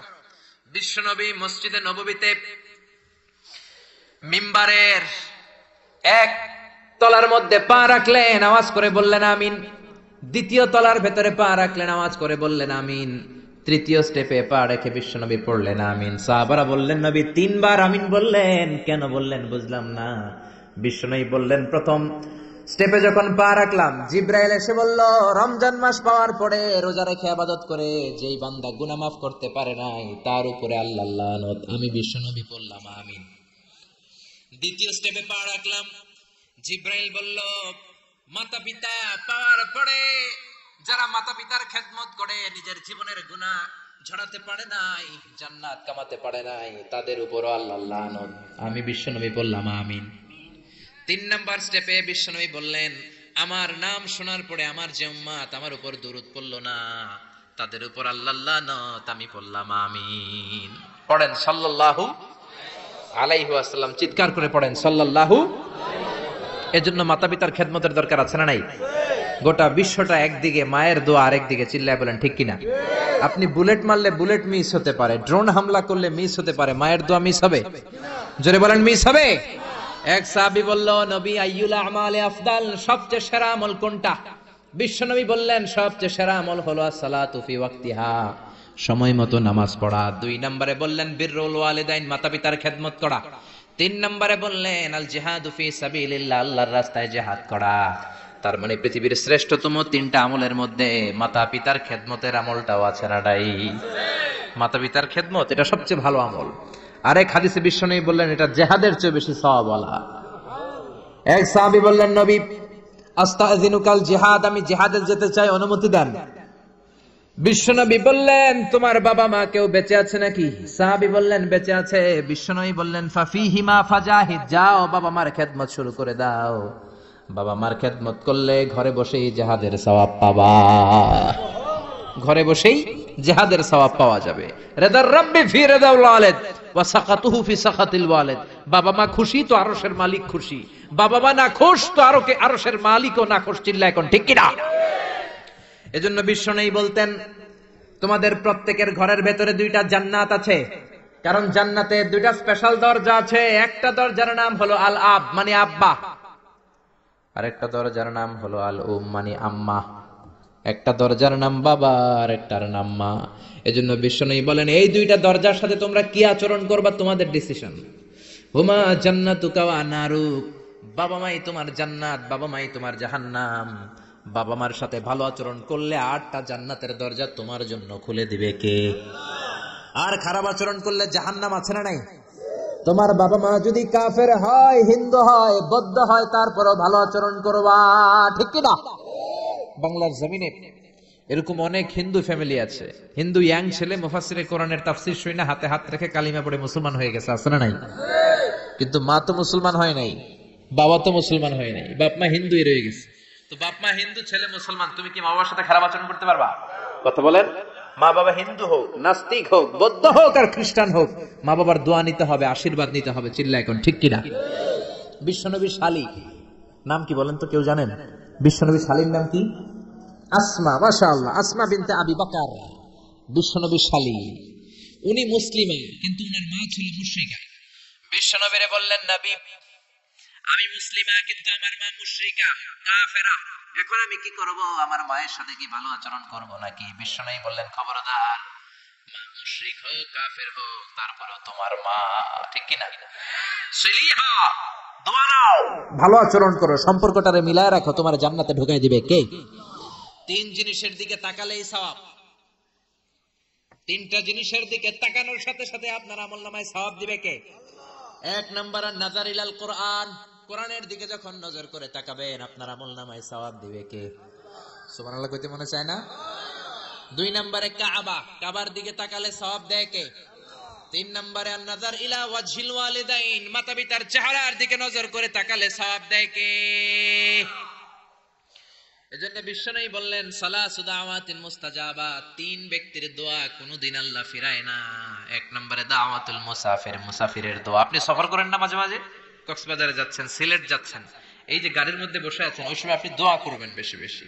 ওই সফর অবস্থায় দোয়া করলে ওই দোয়া কবুল করে কে? 2 নম্বরে দাওয়াতুস সাইম, রোজা রেখে দোয়া করলে কবুল করে কে? 3 নম্বর দাওয়াতুল ওয়ালিদাইনি লিওয়ালাদিহি, মাতা পিতা যখন চোখের পানি ছেড়ে হাত 2টা তুলে আল্লাহর কাছে ছেলে মেয়েদের জন্য দোয়া করে, ওই দোয়াটাও কবুল করে কে? এজন্য সবার আগে দোয়া চাইবেন মা বাবার কাছে। কার কাছে? আমাদের কাছে অনেকে দোয়া চায়, আমরা বলি আরে তোমার মায়ের কাছে চাও, তোমার আব্বার কাছে চাও। আমার দোয়া তোমার জন্য কবুল হতেও পারে, নাও হতে পারে, কিন্তু তোমার মা তো তোমার জন্য মুস্তাজাবুদ দাওয়া, তোমার বাবা তো তোমার জন্য মুস্তাজাবুদ দাওয়া। তোমার মা হাতটা তোলার সাথে সাথেই কবুল। চিল্লা এখন সুবহানাল্লাহ। একজন বাবা এবং মা ছেলে মেয়েদের জন্য কতটা কষ্ট সহ্য করে, কতটা জ্বালা যন্ত্রণা সহ্য করে, বাবা মা না হওয়ার আগে এটা কেউ বুঝবে না। আপনি শুধু ওয়াজ শুনতে পারবেন, কিন্তু বুঝবেন তখন যখন একটা ছেলে হবে, যখন একটা মেয়ে হবে, ঠিক কি না? এজন্য বিশ্বনবী বলতেন আল জান্নাতু তাহতা আকদামি উম্মাহাতিকুম, ও দুনিয়ার মানুষেরা শোনো শোনো, যেই জান্নাতের জন্য তোমরা পাগল, যেই জান্নাতের বর্ণনা শুনলে তোমাদের হৃদয় ঠান্ডা হয়ে যায়, যেই জান্নাতে যাওয়ার জন্য তোমরা ইবাদত করো, ওই জান্নাত থাকে তোমাদের মায়ের পায়ের তলায়। এই দুনিয়ার পুরুষ মানুষদের পায়ের নিচে থাকে জুতা, জুতার নিচে থাকে বালি, আর এই দুনিয়ার এক একটা মহিলার পায়ের নিচে থাকে তার ছেলে মেয়েদের জান্নাত। ওগো মা তুমি এই ধরনের শ্রেষ্ঠ নেয়ামত, তোমারই পদ তলে রয়েছে জান্নাত। ওগো মা তুমি এই ধরনের শ্রেষ্ঠ নেয়ামত, তোমারই পদ তলে রয়েছে জান্নাত। সুবহানাল্লাহ পড়েন। এই পৃথিবীটারে 100 বার বিক্রি করলে যে টাকা হবে, ওই টাকা দিয়ে জান্নাতের একটা চেয়ারের দাম হবে? সবাই বলেন হবে না। আচ্ছা, এই পৃথিবীটারে 5000 বার বিক্রি করলে যেই মূল্য বা টাকা পাওয়া যাবে, ওই টাকা দিয়া জান্নাতের একটা টেবিল কিনা যাবে? আর যেই 8টা জান্নাত মায়ের পায়ের নিচে পড়ে আছে, ওই পা দুইটার দাম আল্লাহর কাছে বেশি না কম? জোরে বলেন বেশি না কম? এই জন্য এক সাহাবী বললেন, নবী মান আহাক্কু বিহুসনি সাহাবাতি ইয়া রাসূলুল্লাহ, এই দুনিয়ায় এত মানুষ, এত বন্ধু, এত সাহাবী, এত লোক, কার সাথে ভালো আচরণ করব? বিশ্বনবী বললেন, উম্মুকা, তোমার মায়ের সাথে। সুম্মা মান, তারপরে কার সাথে? তোমার মায়ের সাথে। তারপরে কার সাথে? তোমার মায়ের সাথে। 3 বার।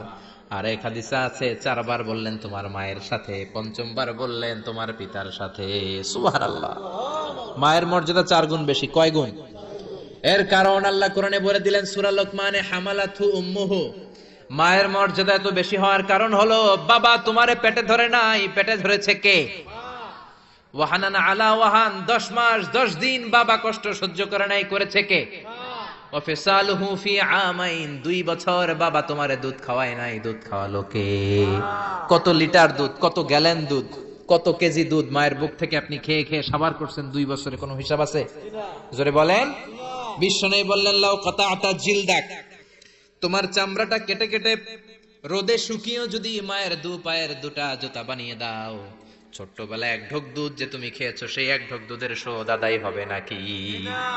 মায়ের একেধারে দুধের দাম, কাটিয়া গায়ের চাম, পাপোশ বানাইলেও ঋণের শোধ হবে না।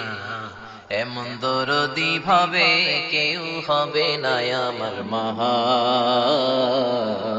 গো, এমন দরদি ভাবে কেউ হবে না আমার মা গো। পড়েন না আল্লাহু আকবার। বিশ্বনবীর সাহাবী নাম হলো আলকামা। কি নাম? সবাই বলেন কি নাম? আলকামা বিশ্বনবীর সাহাবী। ইন্তেকালের আগে আলকামার জিহ্বা দিয়ে কালেমা বের হয় না। 3 দিন যাবত বিছানায় পড়ে আছে, মুমূর্ষ, মরে যাবে, কিন্তু জিহ্বা দিয়ে কালেমা বের হয় না। বিশ্বনবী বলেছেন, লাকিনু মাউতাকুম লা ইলাহা ইল্লাল্লাহ, তোমরা মরণের আগে তোমাদের মুমূর্ষ রোগী মৃতদের সামনে লা ইলাহার তালকিন দাও। যখন দেখবেন আপনার চাচার রুহুটা বের হয়ে যাচ্ছে, দাদার রুহুটা বের হয়ে যাচ্ছে, বাবার রুহু বের হয়ে যাচ্ছে, তার শিয়রের সামনে, কানের সামনে বসে পড়তে আরম্ভ করবেন, লা ইলাহা লা ইলাহা ইল্লাল্লাহু মুহাম্মাদুর রাসূলুল্লাহ সাল্লাল্লাহু। কিন্তু বলবেন না এই কালেমা পড়ো, কালেমা পড়ো, কালেমা পড়ুন, কালেমা পড়ুন, এগুলো বলবেন না। শুধু তালকিন দিবেন, ওটা থেকেই উনি বুঝবেন। কারণ মৃত্যুর একটা কষ্ট আছে না নাই? মৃত্যুর যন্ত্রণায় সে অস্থির, আপনি জোরাজুরি করতেছেন কালেমা পড়, সে যদি বলে না পড়বো না, ঝামেলা আছে না নাই? এজন্য কানের সামনে শুধু তালকিন দিবেন। বিশ্বনবী বললেন, লাকিনু মাউতাকুম লা ইলাহা ইল্লাল্লাহ, তোমাদের মৃতদের সামনে, মুমূর্ষদের কানের সামনে শুধু লা ইলাহা পড়বা। ওনার বিবি, ওনার আত্মীয়রা আলকামা নামক সাহাবীর কানের সামনে লা ইলাহা পড়ে, 3 দিন ধরে কালেমা বের হয় না। কখন যেন মরে যায়, বিশ্বনবীর কাছে পাঠানো হলো। বিশ্বনবী সুহাইব আর বেলাল 2 জন সাহাবীকে পাঠালেন, তারা যেও কালেমার তালকিন দিল, কিন্তু মুখ দিয়ে কালেমা বের হয় না। বিশ্বনবী আলকামার বিবিরে ডেকে পাঠালো, বিবি, আলকামার বিবি, তোমার স্বামী কেমন ছিল? বলে, আমার স্বামী অনেক বড় আল্লাহর ওলি ছিল, নামাজ ছাড়তো না, তেলাওয়াত ছাড়তো না, জিকির ছাড়তো না। বিশ্বনবী বললেন, আলকামার বাবা মা কেউ বেঁচে আছে নাকি? বিবি বলে, আলকামার মা বেঁচে আছে, ডাকো। আলকামার মা আসার পরে বিশ্বনবী বললেন, আপনার ছেলে কেমন ছিল? নামাজ পড়তো নাকি, রোজা করতো নাকি, জিকির করতো নাকি? আলকামার মা বলে, সবই করতো। আপনার সাথে কেমন আচরণ করতো? এটা বলার পরে মা আর কথা বলে না, শুধু চোখের পানি ছাড়ে। আলকামার মা বলে, নবী, আলকামার ব্যাপারে আমার মনে অনেক দুঃখ, কোনদিন আমার কথা শুনে নাই, শুধু বিবির কথা শুনতো, বউরে প্রাধান্য দিত, আমার যত্ন নিত না, আমার কথা বেশি শুনতো না, এজন্য আমার মনে আলকামার ব্যাপারে অনেক জ্বালা। বিশ্বনবী বললেন, আপনার ছেলেরে মাফ করে দেন। রাগের চোটে আলকামার মা বলে, না, আমি মাফ করব না। বিশ্বনবী বললেন, ও সাহাবারা, লাকড়ি আনো, আগুন জ্বালাও, আলকামারে আমরা আগুনের উপর নিক্ষেপ করব।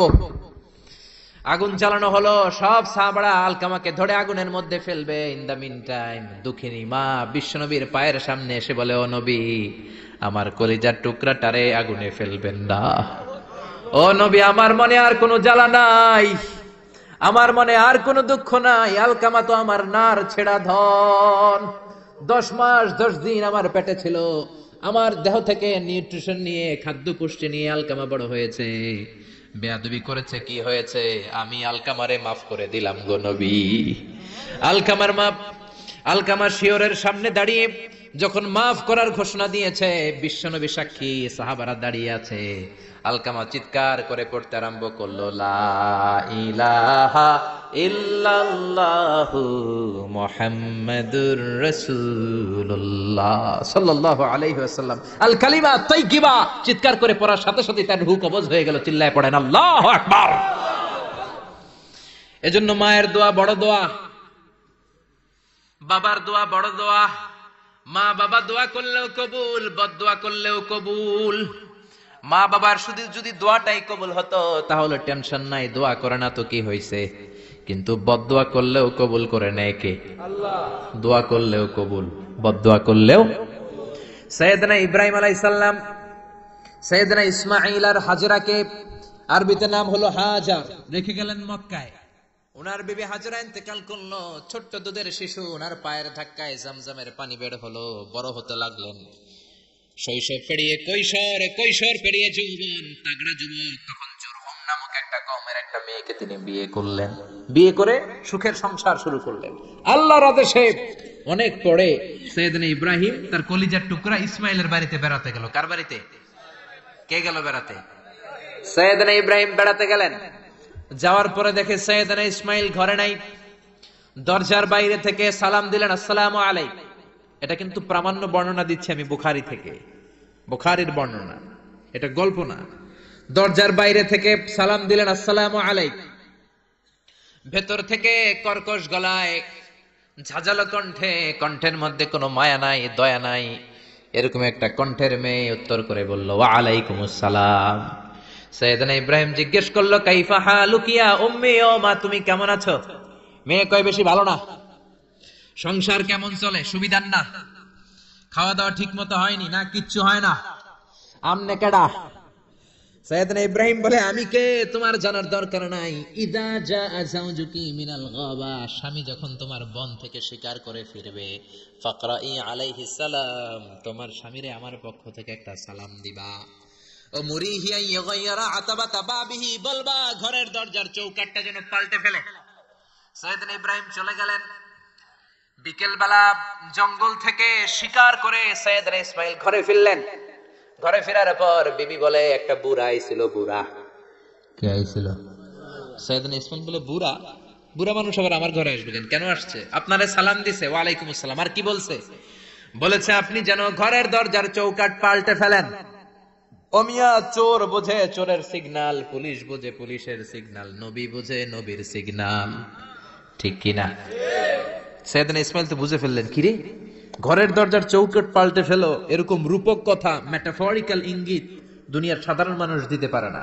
চিৎকার দিয়ে বিবিরে বললেন, ও কপাল পুড়ি, তুই কি করলি? নিজের কপাল পুড়লি, নিজের কপালে নিজে কুড়াল দিলি। যেই লোকটারে বুড়া বুড়া বলে সম্বোধন করলি, ওই লোকটার কেউ নয়, আমার জন্মদাতা পিতা, এই জামানার সবচেয়ে বড় পয়গম্বর ইব্রাহিম খলিল। আমার বাবা যে সিগন্যাল দিয়েছে, এটা তো গ্রিন সিগন্যাল না, এটা রেড সিগন্যাল। তার মানে তোর তালাক দিতে বলেছে, গেট আউট, গেট আউট, ডিভোর্সিও তালাক দিয়ে দিলাম, যা। আপনার আব্বাও যদি বলে তোমার বউরও তালাক দিয়ে দাও, দিয়ে দিবেন নাকি? এবার দিয়ে দিয়েন না। আপনার বাবাও বাবা, ইসমাইলের বাবা ইব্রাহিমও। কথা বলেন। সাইয়েদনা ইব্রাহিম ছিলেন আল্লাহর জালিল কাদের পয়গম্বর। আকাশ থেকে ওহী আসলে নবীরা কথা বলে, মন গড়া নবীরা কিছু বলে না। আপনার বউ, আপনার বউকে যদি আপনার বাবা বলে তোর বউরে তালাক দে, দিয়ে দিয়েন না। আবার কি করবেন? বুঝাবেন, বাবারও বুঝাবেন, বিবিরও বুঝাবেন, ঘরের ভিতরে সংলাপ করবেন, সমঝোতা করবেন। আমাদের দেশের দুই নেত্রী সংলাপ করে না তো কি হয়েছে? আমরা করব, আমরা ঘরে ঘরে সংলাপ করব, সমঝোতা করব, ঠিক কিনা? মিলায় দিবেন, মিলায় দিলে বরকত আসরে নাই। কেউ ঝগড়া লাগলে মিলাবেন, মারামারি লাগলে মিলাবেন, কেউ যদি আরেকজনরে মারতে যায় অত্যন্ত হয় মিলায়ে দিবেন। যারা মিলায়ে দেয় তাদের মর্যাদা বাড়ায় দেয় কে? কিন্তু সমাজের কিছু দুষ্ট চরিত্রের লোক আছে, দুইজন যদি মারামারি লাগে আরো লাগায়া দেয়। আছে না নাই? আগুন লাগলে আপনারা কি ঢালেন? অনেকে তেল ঢালে। আছে না নাই? এখন আগুন লাগলে কি তেল ঢালবেন না পানি ঢালবেন? মিলায়ে দিবেন। বউরাও বুঝাবেন, বাবারও বুঝাবেন, দুইজন রে বুঝায় আস্তে ধীরে আগাবেন। তালাক তো অনেক পরের কথা। ইসলামের দেয়া অনুশাসন যদি আমরা মেনে চলি, কোনোভাবেই তালাক হবে না। স্বামীকে আল্লাহ কিছু দায় দায়িত্ব দিয়েছেন, স্ত্রীকে আল্লাহ কিছু দায় দায়িত্ব দিয়েছেন। এই দুইটা দায়িত্ব যে কত গুরু দায়িত্ব, গোটা বিশ্বব্যাপী এই দায়িত্বের মধ্য দিয়ে বিশ্বটা চলে। পৃথিবীর প্রথম স্বামী ছিলেন সাইয়েদনা আদম, পৃথিবীর প্রথম বউ ছিল হাওয়া। সেখান থেকে স্বামী স্ত্রীর এই জীবন আছে না নাই? স্বামী আর স্ত্রী বানায় যেজন মিস্ত্রি, সে বড় আজব কারিগর। ঠিক কিনা? স্বামী আর স্ত্রী বানায় যেজন মিস্ত্রি, সে বড় জটিল কারিগর। এজন্য এই সম্পর্কটা বড় ভয়ঙ্কর সম্পর্ক, এটাকে মিলিয়ে রাখতে হবে। তালাকের সিস্টেম হচ্ছে, প্রথমে আপনি ফাইযুহুন্না, কোরআন বলে আপনি প্রথমে স্ত্রীকে ওয়াজ করবেন। ঝগড়া হলে কি করবেন? ঘরে ওয়াজ নাই, আছে মারামারি আর কিলাগিলি। ওয়াজ করবেন, ওয়াজেও কাজ হচ্ছে না, বুঝানোর চেষ্টা করবেন, বুঝে না। এরপর আল্লাহ বললেন ওয়াহজুরুহুন্না ফিল মাদাজি', বিছানা আলাদা করে দাও, তুমি এক রুমে ঘুমাবা, তোমার বিবিরে দিবা আরেক রুম। কিছুদিন বিচ্ছেদ চললে ওই বিবির অন্তরে ভালোবাসা তৈরি করে দিবে কে? সুবহানাল্লাহ পড়েন। এখন ওয়াজ করলেন, বুঝাইলেন, বুঝে না। বিছানা আলাদা করলেন, তাও শোনে না। এবার ওয়াদ্রিবুহুন্না, কোরআন বলল বউরে শাসন করো। অনেকে বলে বউরে পিটাও, না, পিটানোর কথা বলে নাই। ওয়াদ্রিবুহুন্না মানে তাদেরকে শাসাও, শাসন করো। মুফাসসিররা এটার তাফসীর করতে যে হয়রান হয়েছে যে কি দিয়ে পিটাবে। কোন মুফাসসির কয় খেজুরের ছোট্ট ডালা দিয়ে এরকম বাড়ি মারবে, আর বলবে ভালো কথা কই হনুস না কেন। অনেকে বলবে, অনেক মুফাসসির বলেছে মেসওয়াক দিয়ে বাড়ি মারবে, তোমার এত বোঝাই বুঝো না কেন? দুইটা ছেলে মেয়ে হয়েছে আমাদের, এত সুন্দর সংসার, হানিমুন করেছিলাম কক্সবাজারে, স্মৃতিগুলো কি তোমার মনে পড়ে না? তুমি আমার কৈতরি, তুমি আমার টুনটুনি, তুমি আমার সোনামণি। এগুলো কয়ে বুঝাবেন, এরপরও মানে না। অনেক মুফাসসির কইছে বালিশ দিয়া পিটাইবেন, কোল বালিশ দিয়া, যাতে হাত পা না ভাঙে। ওয়াদ্রিবুহুন্না, অনেক ডাকাইত আছে লাঠি দিয়া পিটায়, আছে না নাই? ইসলাম বলে না না, বনিবনা না হলে প্রথম স্টেপ ওয়াজ করো, বুঝায়। 2 নম্বরে বিছানা আলাদা করে দাও, তারপরেও মানে না। 3 নম্বরে ওয়াদ্রিবুহুন্না মানে শাসন করো, যার যেরকম দরকার ওইরকম শাসন করবেন, তাতেও হয় না। তারপরে ফাবাআসু হাকামাম মিন আহলিহি হাকামাম মিন আহলিহা, এই 3টা স্টেপেও কাজ হয় না। আপনার মুরব্বিদের ডাকবেন, সালিস, মেয়ের পক্ষের মুরব্বিদের ডাকবেন, 2 পক্ষের বেয়াই না মিলে মিলছিল করে দেওয়ার চেষ্টা করবে, তাতেও কাজ হয় না। 4টা স্টেপ শেষ, 5ম স্টেপ হলো তালাক। আর আমরা দইরেই কই 3 তালাক। আছে না নাই? ওমরে ফারুকের জামানায় এক লোক তার বউরে দিছে 100 তালাক, রাগের চোটে। এরকম ডাকাইত আমাদের দেশে আছে না নাই? এখন বিবি এসে বলে, ওমরে ফারুক 100 তালাক দিয়েছে আমার স্বামী, কি করব? সাইয়েদনা ওমরে ফারুক বলে, তোর ডাকাইত স্বামীটা কোথায়? কয় এই জায়গায়। কিরে কয় তালাক দিছিস? কয় 100টা। দিবি 3টা, 100টা দিলি কেন? কয় রাগের মাথায় দিছে। কয় তারা তোর বিচার করতেছে, 3 তালাকে তোর বউ তালাক, বাকি 97 তালাক তোর পিঠে পড়বে। সুবহানাল্লাহ কইতে মন চায় না? এজন্য এই হচ্ছে তালাকের সিস্টেম। কতগুলো স্টেপ আপনি পার হলেন, তারপরেও আপনি একসাথে 3 তালাক দিবেন না। ইসলামের তালাককে 2 ভাগে ভাগ করা হয়েছে, একটা আত-তালাক আস-সুন্নি আর একটা তালাক আল-বিদঈ। তালাক আস-সুন্নি মানে সুন্নতি তালাক, আর তালাক আল-বিদঈ মানে বেদাতি তালাক। বেদাতি তালাক হচ্ছে রাগের মাথায় 3 তালাক, 14 তালাক, 22 তালাক। কিন্তু তালাক সুন্নি, সুন্নাত সম্মত তালাক হচ্ছে আপনার বিবি যখন পবিত্র, মানে যখন পিরিয়ড হচ্ছে না, ওরকম একটা পবিত্র সময় তারে আপনি তালাক দিবেন। 1 মাসের সময় আছে, একটা তালাক দিবেন, 1 মাসের ডিউরেশন, এর মধ্যে বিবির আবার নিয়ে আসতে পারবেন, কোনো সমস্যা নাই। সুবহানাল্লাহ পড়েন। 1 মাস পরেও মানে না, এরপরে দিবেন 2য় মাসের 2য় তালাক, তার মানে আরো 1 মাস, মোট কয় মাস? 2 মাস পরেও মিলমিশ হয় না, তারপরে 3য় মাসে তালাক দিলেন। এই 3 তালাক দেওয়ার পরে বিবি আবাদুল আবাদ আপনার জন্য হারাম হয়ে গেল। কত সুন্দর স্টেপ মেনটেন করে কত দূরে তালাক, আর আমরা দইরেই কই তালাক। এজন্য খবরদার। সাইয়েদনা ইসমাইল বললেন, কপাল পুল্লি তুই, যারে বুড়া বলে গালি দিলি আসলে বুড়া নয়, এই লোকটাই আমার বাবা ইব্রাহিম খালিল। আমার বাবা বলেছে তোরে তালাক দিতে, গেট আউট, গেট আউট, তালাক দিয়ে দিলাম তোরে, যা ভাগ। বউ শেষ, নতুন বিয়ে করলো, নতুন সুখের সংসার। 3 বছর পর সাইয়েদনা ইব্রাহিম আবার ছেলের বাড়িতে বেড়াতে আসলেন। আজকেও সাইয়েদনা ইসমাইল ঘরে নাই। সাইয়েদনা ইব্রাহিম আজকে সালাম দিলেন, আসসালামু আলাইকুম। সাইয়েদনা ইব্রাহিম সালাম দিলেন। আজকে ঘরের ভেতর থেকে জাদুমাখা কণ্ঠে, মধুমাখা কণ্ঠে, সুরেলা কণ্ঠে একটা মেয়ে বলল, ওয়া আলাইকুমুস সালাম। সাইয়েদনা ইব্রাহিম বললেন, কাইফা হালুকি ইয়া উম্মি মা, কেমন আছো? মেয়েটা বলে, আলহামদুলিল্লাহ আলা কুল্লি হাল, সব সময় আলহামদুলিল্লাহ। সব সময় কি? তোমাদের জীবন যাপন কেমন চলে? খুব ভালো চলে। তোমার স্বামী কই? বনে গিয়েছে। এবার মেয়েটা বলে, আপনি কে? সাইয়েদনা ইব্রাহিম বলে, আমার পরিচয় দেব না। মেয়েটা বলে, আপনার পরিচয় না দিল আপনার সাথে কথা বলবো না। আমরা স্বামী স্ত্রী 2 জন থাকি মরুভূমির মাঝখানে, আমাদের খোঁজ খবর নেওয়ার কেউ নাই। আপনি কে এরকম দিল দরিয়ার একজন মুরব্বী, আমাদের খোঁজ নিতে আসলেন? আপনার পরিচয়টা আপনি বলেন। সাইয়েদনা ইব্রাহিম তার পরিচয় দেয় না। মেয়ে বলে, পরিচয় না দিলে আমি কথাও কই না। বাধ্য হয়ে ঘরের ভিতরে ঢুকলেন। জোর করে মেয়েটা সাইয়েদনা ইব্রাহিমকে ঘরে ঢুকালেন। রুটি বানিয়ে খাওয়ালেন, গোশত খাওয়ালেন, খেজুর খাওয়ালেন, শরবত খাওয়ালেন। ও মিয়া, আগেরটাও মাইয়া, এইটাও পার্থক্য আছে না নাই? মেয়েটা বলে, আমার জন্য দোয়া করেন। সাইয়েদনা ইব্রাহিম চোখের পানি ছেড়ে দোয়া করে দিলেন, মেয়েটার মাথায় হাত বুলিয়ে দিলেন, আর বললেন, ইদা জাআ যাওজুকা মিনাল গাবা, তোমার স্বামী যখন বন থেকে আসবে, ফাকরাই আলাইহিস সালাম, তোমার স্বামীর আমার পক্ষ থেকে সালাম দিবা। ওয়া মুরিহি আইয়ুসবিতা আতাবাতা বাবিহি, আর বলবা আমি বলছি ঘরের দরজার নতুন চৌকাঠ যেন জীবনেও না পাল্টায়। সুবহানাল্লাহ। ঘরের দরজার এই নতুন চৌকাঠটা যেন কোনোদিন। সাইয়েদনা ইসমাইল ফিরে আসলেন। আসার পরে বিবি বলে, একজন মুরব্বী এসেছিল, নুরানি চেহারার একজন মুরব্বী। মুরব্বী শুই না। সাইয়েদনা ইসমাইল তো ভয় পেয়ে গেছেন, লাফ দিয়ে উঠছে, কি মুরব্বী? কেমন আচরণ করেছিলি বল? কারণ আগের একটা তিক্ত অভিজ্ঞতা আছে না নাই? ভাবছে আজকেও কোনো গন্ডগোল হইল নাকি। বিবি বলে, না, আপনি রাখবেন না, আপনি চিন্তিত হবেন না, আমি অনেক আপ্যায়ন করেছি, অনেক সাদর সম্ভাষণ দিয়েছি। উনিও আমার মাথায় হাত বুলিয়ে চোখের পানি ছেড়ে ছেড়ে আমার জন্য দোয়া করেছে, আর আপনারা সালাম বলেছে, আর আপনাকে বলতে বলেছে ঘরের দরজার নতুন চৌকাঠটা যেন জীবনেও কোনোদিন না পাল্টায়। সাইয়েদনা ইসমাইল আল্লাহু আকবার বলে চিৎকার করে উঠলেন। বিবিকে বুকে জড়িয়ে ধরলেন, বললেন, ও বিবি, তুই তো গোল্ডেন এ প্লাস। তুই কি? তুই তো গোল্ডেন এ প্লাস, তুই তো 100তে 100 পাইলি। তোর কপালটা নুরানি হয়ে গেল, উজালা হয়ে গেল। যেই বয়স্ক লোকটা এসে এই কথাটা বলেছে, বয়স্ক লোকটা আর কেউ না, তোর শ্বশুর, আমার বাবা ইব্রাহিম খালিল। আর যেই কথা বলেছে, এই কথাটার মানে হলো তোরে যেন আমি তালাক না দেই। তোর হাতটা যে আমি ধরলাম, এই হাত ধরেই যেন তোরে নিয়ে জান্নাতে ঢুকে যায়। আল্লাহু আকবার। এজন্য বাবার দোয়া, মায়ের দোয়া যার জীবনের মধ্যে আছে, তার জীবনে কোনো ভয় আছে নাকি? যারা বলেন, কোনো ভয় আছে? এজন্য দোয়া নিবেন বাবার কাছ থেকে, মায়ের কাছ থেকে।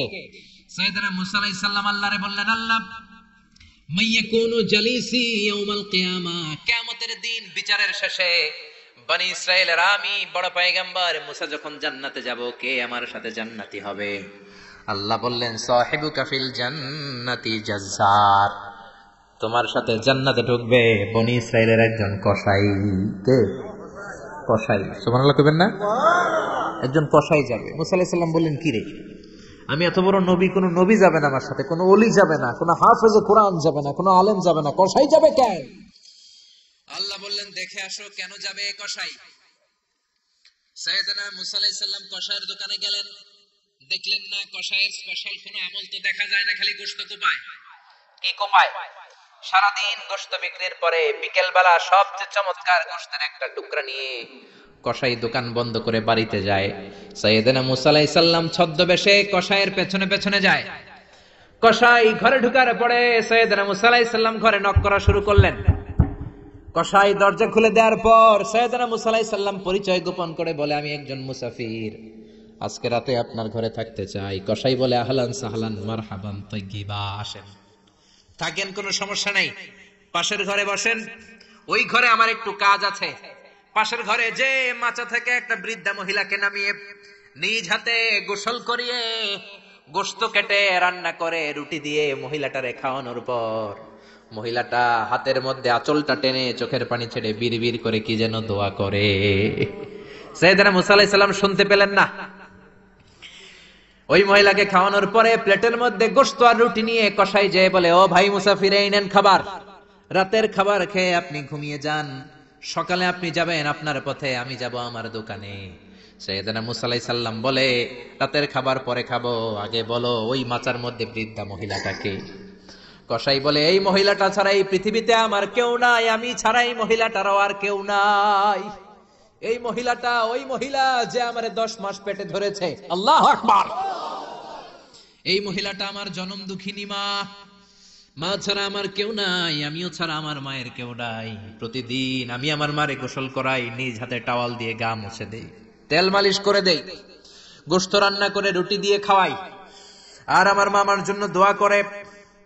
সাইয়েদনা মুসা আলাইহিস সালাম বললেন বিড়বিড় করে, তোমার মা 2 হাত তুলে কি দোয়া করেছে আমারে বলো, আমি তো বুঝলাম না। কসাই বলে, আমার মা প্রতিদিন খাওয়ার পরে খুশি হয়ে যায়, প্রতিদিন খেয়ে দে খুশি হয়ে চোখের পানি ছেড়ে আমার জন্য দোয়া করতে শুরু করে। একটা পাগলা দোয়া, বিগত 20 বছর যাবত আমার আম্মা এই দোয়াটা করে। আমি জানি এই দোয়া কোনোদিনই আল্লাহর কাছে কবুল হবে না। সাইয়েদনা মুসা আলাইহিস সালাম বললেন, ও ভাই বলোই না কি দোয়া করে আমারে বলো বলো।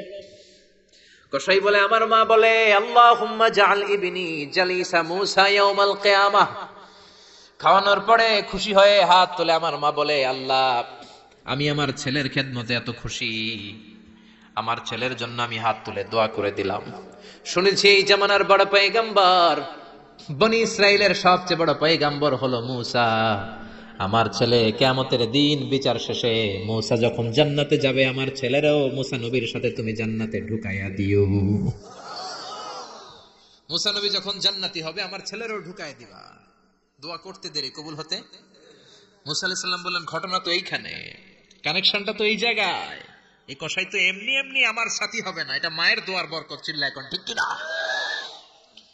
এই জন্য প্রিয় ভাইয়েরা, মায়ের দোয়া ছাড়া, বাবার দোয়া ছাড়া পৃথিবীর কেউ আল্লাহর ওলি হতে পারে না, পৃথিবীর কেউ ভালো মানুষ হতে পারে না, সফল হতে পারে না, ক্যারিয়ার সুন্দর করতে পারে না, নেতা হতে পারে না, ব্যবসায়ী হতে পারে না। জীবনে যারাই সফল, তাদের সফলতার পেছনে মা বাবার দোয়া ছাড়া নাই। বিশ্বনবী মা বাবার আদর পান নাই, জন্মের আগে বাবারে হারালেন, 6 বছর বয়সে মারে হারালেন। মা বাবা ছাড়া ইয়তীম হয়ে বিশ্বনবী বড় হলেন। প্রথমে দাদার কাছে, তারপরে চাচার কাছে ইয়তীম নবী বড় হতে লাগলেন। বিশ্বনবী যখন হুদাইবিয়ার উমরা করতে যাবেন, পথিমধ্যে বিশ্বনবীর মায়ের কবর পড়ল। জায়গাটার নাম ছিল আবওয়া। কি নাম? আবওয়া নামক জায়গায় এসে বিশ্বনবী আল্লাহর কাছে ফরিয়াদ করলেন, আল্লাহ আমি আমার মায়ের কবর জিয়ারত করতে চাই, অনুমতি দেন। বিশ্বনবীর মায়ের নাম কি? তোরা দেখে যা আমিনা মায়ের কোলে, মধু পূর্ণিমারি শেখা চাঁদ দোলে, যেন উষার কোলে রাঙা রবি দোলে। তোরা দেখে যা আমিনা মায়ের কোলে, কুল মখলুকে আজি ধ্বনি উঠে কে লই, কালেমা শাহাদাতের বাণী ঠোঁটে কে লই, পড়ে দুরুদ ফেরেশতা বেহেশতের দুয়ার খুলে। তোরা দেখে যা আমিনা মায়ের কোলে, তোরা দেখে যা আমিনা মায়ের কোলে। চিল্লায় পড়েন আল্লাহু আকবার। বিশ্বনবী মায়ের কবরের সামনে যখন দাঁড়ালেন, 1400 সাহাবাকে নিয়ে প্রত্যেকের গায়ে একটা ইজার, একটা রিদা উমরা করবেন। বিশ্বনবী 1400 সাহাবীদের দিকে তাকিয়ে বললেন, ও সাহাবারা, এই যে সামনে পাহাড়ের ছোট্ট টিলাটা দেখতে পাও, এইখানে আমার মা আমেনার কবর। আল্লাহ আমাকে আমার মায়ের কবর জিয়ারতের অনুমতি দিয়েছে, আমি জিয়ারত করব। কিন্তু খবরদার খবরদার, তোমরা কেউ কান্নাকাটি করতে পারবা না। 1400 সাহাবীকে কান্না করতে নিষেধ করে নিজের মায়ের কবরের সামনে দাঁড়িয়ে বিশ্বনবী ছোট্ট বাচ্চার মতো হাউমাউ করে কান্না শুরু করে দিলেন। বিশ্বনবীর চোখের পানি দেখে 1400 সাহাবা কান্না শুরু করে দিল। বিশ্বনবী সাহাবীদের দিকে মুখ ফিরিয়ে বলে, ও সাহাবারা কাঁদো কেন? তোমাদেরকে না বললাম তোমরা কেঁদো না? সাহাবারা বলল, ও নবী, আপনাকে আমরা আমাদের কলিজার চাইতে বেশি ভালোবাসি, আপনারে যখন আমরা কান্না করতে দেখি আমাদের দুটি চোখ আমরা আর শুকনা রাখতে পারি না। আপনি কাঁদেন তাই আমরাও কাঁদি। বিশ্বনবী বললেন আদ্রাকাতনি রাহমাতুহা ফাবাকাইতু। আমার মা আমেনা যে আমারে ছোটবেলা আদর করেছে, সোহাগ দিয়েছে, ভালোবেসেছে, ওই আদরের কথা আমার মনে পড়েছে। আমার মা আমেনা আমারে জাইতুনের তেল মালিশ করে দিত, আমার মা আমেনা আমারে জামা পরিয়ে দিত, আমার মা আমেনা তার দুটি ঠোঁট দিয়ে এমন কোন জায়গা নাই আমার দেহে চুমু দেয় নাই। আমার মায়ের কথা আমার মনে পড়েছে, তাই আমি কেঁদেছি। তোমরা কাঁদো কেন? বিশ্বনবী নিজেও মায়ের কবরের সামনে দাঁড়িয়ে নিজেও ধৈর্য ধারণ করতে পারে নাই, এজন্য মায়ের দোয়া নেয়ার দরকার আছে। রাডাই কানা ইয়াকসিমু লাহমান ফিল জিআররানা। জিআররানা নামক জায়গার মধ্যে বিশ্বনবী কুরবানির গোশত বিতরণ করছিলেন। বিশাল লাইন, কুরবানির গোশত মাঝে মাঝে বিতরণ হয় না, লাইন ধরে লোকজন নেয় না, বিশাল বড় লাইন। এই বিশাল লম্বা লাইনে হাজার হাজার মানুষ। এই লাইনের মধ্যে থেকে একজন বৃদ্ধা মহিলাকে বিশ্বনবী আলাদা করে নিলেন, নিয়ে বিশ্বনবী গায়ের চাদরটা বিছিয়ে বসতে দিলেন, বড় একটা গোশতের প্যাকেট দিলেন। মহিলাটাও বিশ্বনবীর মাথায় হাত বুলিয়ে দোয়া করে দিল। চিল্লায় পড়েন সুবহানাল্লাহ। সাহাবারা বললেন নবী, হাজার হাজার মানুষ গোশত নেওয়ার জন্য লাইন ধরেছে, কাউরে আপনি লাইন থেকে আলাদা করে নেন নাই, নিজের চাদরের উপর জীবনে কাউরে বসতে দিতে দেখি নাই। কে মহিলা? বিশ্বনবী বললেন, জন্মের আগে আমি বাবা হারিয়েছি, মাত্র 6 বছর বয়সে আমার মা আমেনাকেও হারিয়েছি, মায়ের দুধ আমি খেতে পারি নাই। যেই মহিলাটাকে চাদরের উপর বসতে দিলাম, এটা হলো এই বনি সাদ গোত্রের হালিমা, যার বুকের দুধ খেয়ে আমি বড় হয়েছি। হালিমাতুস সাদিয়া, যার বুকের দুধ খেয়ে আজকের এই তরতাজা নবী আমি মুহাম্মদ। এজন্য মারে পায় নাই, দুধ মারে সম্মান করেছে, দুধ মার কাছ থেকে দোয়া নিয়েছে বিশ্বনবী। চিল্লায় বলেন ঠিক কিনা? এজন্য যুবক ভাইয়েরা যারা আছো, খবরদার, মা বাবার সাথে বেয়াদবি করা যাবে না। আল্লাহ বললেন আমার 2টা ফয়সালা। 1 নাম্বার ফয়সালা ইবাদত হবে একজনের, তিনি কে? 2 নাম্বার ফয়সালা ভালো আচরণ করতে হবে মা বাবার সাথে। আল্লাহর ইবাদত করা যেমনি ফরজ, মা বাবার সাথে ভালো আচরণ করাও ফরজ। ঠিক কিনা? নাকি মা বাবার সাথে ভালো আচরণ করা, ইহসান করা নফল? হ্যাঁ, মা বাবার সাথে ভালো আচরণ করা মনে হয় অপশনাল না? এটা কি অপশনাল না কম্পালসারি? এটা কম্পালসারি। খবরদার, যদি কোনো বেয়াদবি হয়ে থাকে আজকেই মাহফিলের পরে মা বাবার পা ধরে মাফ চাবো, রাজি আছি আমরা? এজন্য খবরদার, মাতা পিতার সাথে ইহসান করতে হবে। ইসলাম হচ্ছে ইটস এ ব্যালেন্সড রিলিজিয়ন, ভারসাম্যপূর্ণ জীবন ব্যবস্থা। সব দায় দায়িত্ব আল্লাহ আবার শুধু ছেলে মেয়েদেরকে দেয় নাই, মা বাবারও কিছু দায় দায়িত্ব আছে না নাই? জোরে বলেন। রব্বুল আলামিন মা বাবাকেও দায় দায়িত্ব দিয়েছে। ইসলাম বলে যারা মা বাবা হয়েছো, দাম্পত্য জীবন গড়েছো, ছেলে আল্লাহ দেয়, মেয়ে দেয়, যেটাই দেয় আল্লাহর শুকরিয়া আদায় করার দরকার আছে। রাড়াই মা বাবার প্রথম দায়িত্ব, ছেলে হোক মেয়ে হোক, শুকরিয়া করবে কার? কারণ ছেলে দেয় কে? মেয়ে দেয় কে? ছেলে মেয়ে দুইটাই দেয় কে? আবার কাউকে আল্লাহ নিঃসন্তান বানিয়ে রাখে, মানে ছেলেও দেয় না মেয়েও দেয় না, তিনি কে? জোরে বলেন। রব্বুল আলামিন বলেন ইয়াহাবু লিমান ইয়াশাউ ইনাসান ওয়া ইয়াহাবু লিমান ইয়াশাউ যুকুর। আমি যারে চাই ছেলে দেই, আমি যারে চাই তারে মেয়ে দেই, যারে চাই ছেলে মেয়ে দুইটাই দেই, আবার যারে চাই ছেলেও দেই না মেয়েও দেই না। এমন লোক সমাজে আছে না নাই? তাহলে বাবা মার প্রথম দায়িত্ব, ছেলে হোক মেয়ে হোক আপনারে খুশি হইতে হবে। কিছু লোক আছে ছেলে হইলে গ্রামের সবাইরে মিষ্টি খাওয়ায়, মেয়ে হইলে মেয়ে যে হইছে এটা শোনায়ও না, আছে না নাই? বিশ্বনবী বলেন এগুলো এমন লোক যাদের মধ্যে জাহেলিয়াত আছে। কারণ খায়রুকুম মান বুকিরা বিল উনসা, যেই ঘরের প্রথম সন্তানটা মেয়ে, ওই ঘরটারে বরকত দিয়ে ভরে দেয় কে? জোরে বলেন। 1 নাম্বার দায়িত্ব, আপনি খুশি হবেন, শুকরিয়া করবেন। 2 নাম্বার দায়িত্ব, ছেলে হোক কিংবা মেয়ে হোক, হওয়ার সাথে সাথেই কানের সামনে যে আজান দিবেন, কি দিবেন? আল্লাহু আকবার, আল্লাহু আকবার, আল্লাহু আকবার, আল্লাহু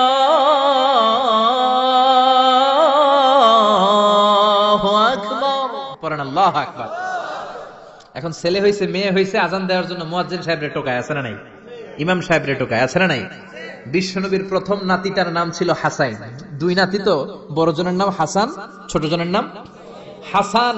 জন্ম হওয়ার সাথে সাথে বিশ্বনবী ঘরে ঢুকে 2 কানের মধ্যে হাত লাগিয়ে হাসানের কানের সামনে দাঁড়িয়ে বিশ্বনবী নিজে আজান দিয়েছেন। এই জন্য নিজের ছেলে হলে নিজে আজান দিবেন, অথবা আপনার নাতি হইলে দাদা হিসেবে আপনি আজান দিবেন, আপনার ভাতিজা ভাতিজি হয়েছে চাচা হিসেবে আপনি আজান দিবেন। ইমাম সাহেবরে টোকানোর দরকার নাই। একজন মুসলমান হিসেবে সবার ভালো করে আজান একামত জানার দরকার আছে না নাই? তাহলে ছেলে হোক মেয়ে হোক খুশি হবেন, এটা হলো প্রথম দায়িত্ব বাবা মার। যত মায়েরা, আমার মাইকের আওয়াজ যদি আপনাদের কানে যায়, মায়েরা শোনেন, আর বাবা যারা এসেছেন মনোযোগ দিয়ে শোনেন। এক নম্বরে বাবা মার দায়িত্ব প্যারেন্টিং, এটাকে বলে parenting, how to rare up your children, কেমন করে ছেলে মেয়েদেরকে বড় করবেন, এই ব্যাপারে ইসলামে দিক নির্দেশনা আছে না নাই? এক নম্বরে ছেলে হোক মেয়ে হোক শুকরিয়া কার? দুই নম্বরে ছেলে হওয়ার সাথে সাথে মেয়ে হওয়ার সাথে সাথে আজানের দরকার আছে না নাই? তিন নম্বরে সপ্তম দিনে ছেলে হোক মেয়ে হোক আকিকা দিবেন। ছেলে হলে 2টা ছাগল, মেয়ে হলে 1টা ছাগল, সপ্তম দিনে দিবেন। কততম দিনে? অনেকে কুরবানির সাথে দেয়, কুরবানির সাথে নয়, সপ্তম দিনে দিবেন। এখন দিতে পারেন নাই, পরে কুরবানির সাথে বন্ধ সময় দেন, ওটা আলাদা কথা, কিন্তু দেন নিয়ম হচ্ছে, সুন্নাহ হচ্ছে সপ্তম দিন। কততম দিন? বিশ্বনবী বললেন কুল্লু গুলামিন রাহিনাতুন বিআকিকাহ তুযবাহু আনহু ইয়াওমা সাবিহি, প্রত্যেক বাচ্চাকে আকিকা দিতে হয় তার সপ্তম দিনে। তারপরে ইউসাম্মা ফিহি, সপ্তম দিনে তার একটা নাম রাখতে হয়। তারপরে ইহলাকু রাসুহু, তার মাথা কামিয়ে ফেলতে হয়। ছোট ছোট চুল থাকে না, নিউ বর্ন বেবি, নতুন বাচ্চার মাথায় হালকা হালকা পাতলা চুল থাকে, এগুলোকে আপনি হলক করে দিবেন, শেভ করে দিবেন। তাহলে সপ্তম দিনে 3 কাজ। এক নম্বরে আকিকা, এক নম্বরে কি? সবাই বলেন। এক নম্বরে আকিকা, 2 নম্বরের নাম রাখা, 2 নম্বরে কি? কি নাম রাখবেন? Brush fire. এক ভাতিজার বাড়িতে নাকি চাচা আসছে বেড়াইতে, তো ভাতিজা আপ্যায়ন করাইতেছে। চাচা কয় কতদিন পরে তোমার সাথে দেখা, তোমার ছেলে হইছে একটা মেয়ে হইছে একটা, আমি তো চিনি না, ডাক দাও না। ডাক দিছে ব্রাশ ফায়ার। চাচা মনে করছে আসল ব্রাশ ফায়ার, এটা মনে করে চাচা দিছে দৌড়। ভাতিজাও চাচারে ধরার জন্য দৌড়, চাচাও দৌড়ায় ভাতিজাও দৌড়ায়। চাচা কয় ভাতিজা বয়স আমার 70-80, তুই আমার ব্রাশ ফায়ার করিস না। ভাতিজা বলে চাচা এটা ওই ব্রাশ ফায়ার না, আমার ছেলের নাম ব্রাশ, মেয়ের নাম ফায়ার। তো এই ব্রাশ ফায়ার, এই জাতীয় নাম রাখবেন। আহাব্বুল আসমা ইলাল্লাহ আব্দুল্লাহ আব্দুর রহমান, আল্লাহর কাছে সবচেয়ে প্রিয় নাম আব্দুল্লাহ আব্দুর রহমান, এগুলো রাখবেন। নবীদের নামগুলো রাখবেন, কোরআন থেকে চুজ করে নাম রাখবেন, সাহাবাদের নাম রাখবেন। তাহলে ছেলেগুলোর আল্লাহ আল্লাহ বানাই দিবে কে? আর ব্রাশ ফায়ার রাখলে ব্রাশ ফায়ারের মতোই হবে, ঠিক কিনা? বিভিন্ন সমাবেশে এরা বোমা মারবে, ককটেল বোমা মারবে, হত্যা করবে, ডাকাতি করবে, ছিনতাই করবে, মেয়েদের ওন্না ধরে টানাটানি করবে, জোরে কোন ঠিক কিনা? এজন্য সপ্তম দিনে 3 কাজ। এক নম্বরে আকিকা করা, কি করা? 2 নম্বরে নাম রাখা, কি রাখা? 3 নম্বরে মাথার চুল ফেলে দেয়া, কি করা? তারপরে ইসলাম বলে 2 বছর ছেলে হোক মেয়ে হোক দুধ খাওয়ানোর ব্যবস্থা করবা। কোরআনের মধ্যে এই আদেশ আছে না নাই? ওয়াল ওয়ালিদাতু ইউরদি'না আওলাদাহুন্না হাওলাইনি কামিলাইনি লিমান আরাদা আন ইউতিম্মার রাদাআ। ছেলে হোক মেয়ে হোক 2 বছর দুধ খাওয়াবা। অনেক মা আছে দুধ খাওয়ায় না, ফিডার খাওয়ায়, বডি ফিটনেস নষ্ট হয়ে যাবে, এরকম মা আছে না নাই? দুধ খাওয়াতে চায় না, ফিডার খাওয়ায়, ল্যাকটোজেন খাওয়ায়, সিরিয়ালাক খাওয়ায়, ডানু খাওয়ায়। ডানু কি খাওয়ায়? তো এই জন্যই তো পোলায় তোমার বৃদ্ধাশ্রমে দিয়ে আসে। ওই যে দুধ খাওয়ায় না, যে তুমি ছোটবেলায় কষ্ট তো সহ্য করেন না, আপনার বৃদ্ধাশ্রমে দিবে না তো কোথায় দিবে? মায়ের যে শাল দুধটা, বাচ্চা জন্ম নেওয়ার পরে যে শাল দুধটা আসে, এটার মধ্যে যে কত ধরনের পুষ্টিগুণ আছে, ফুল অফ নিউট্রিশন, খুব উন্নত মানের রিচ নিউট্রিশন দিয়ে আল্লাহ এটাকে তৈরি করেছে। আপনার বিভিন্ন ধরনের রোগের প্রতিষেধক ভ্যাকসিন আল্লাহ এটার ভিতরে ঢুকিয়ে দিয়েছে। এটা যে খায় না, তার মেধা শক্তি খুব দুর্বল, তার কোনো মেধাই নাই, মনে রাখতে পারে না কিছু, সব ভুলে যায়। আমি আমার মায়ের দুধ খাইছি মাত্র 2.5 মাস, এজন্য আমি কিচ্ছু মনে রাখতে পারি না, সব ভুলে যাই। বাস্তব কথা।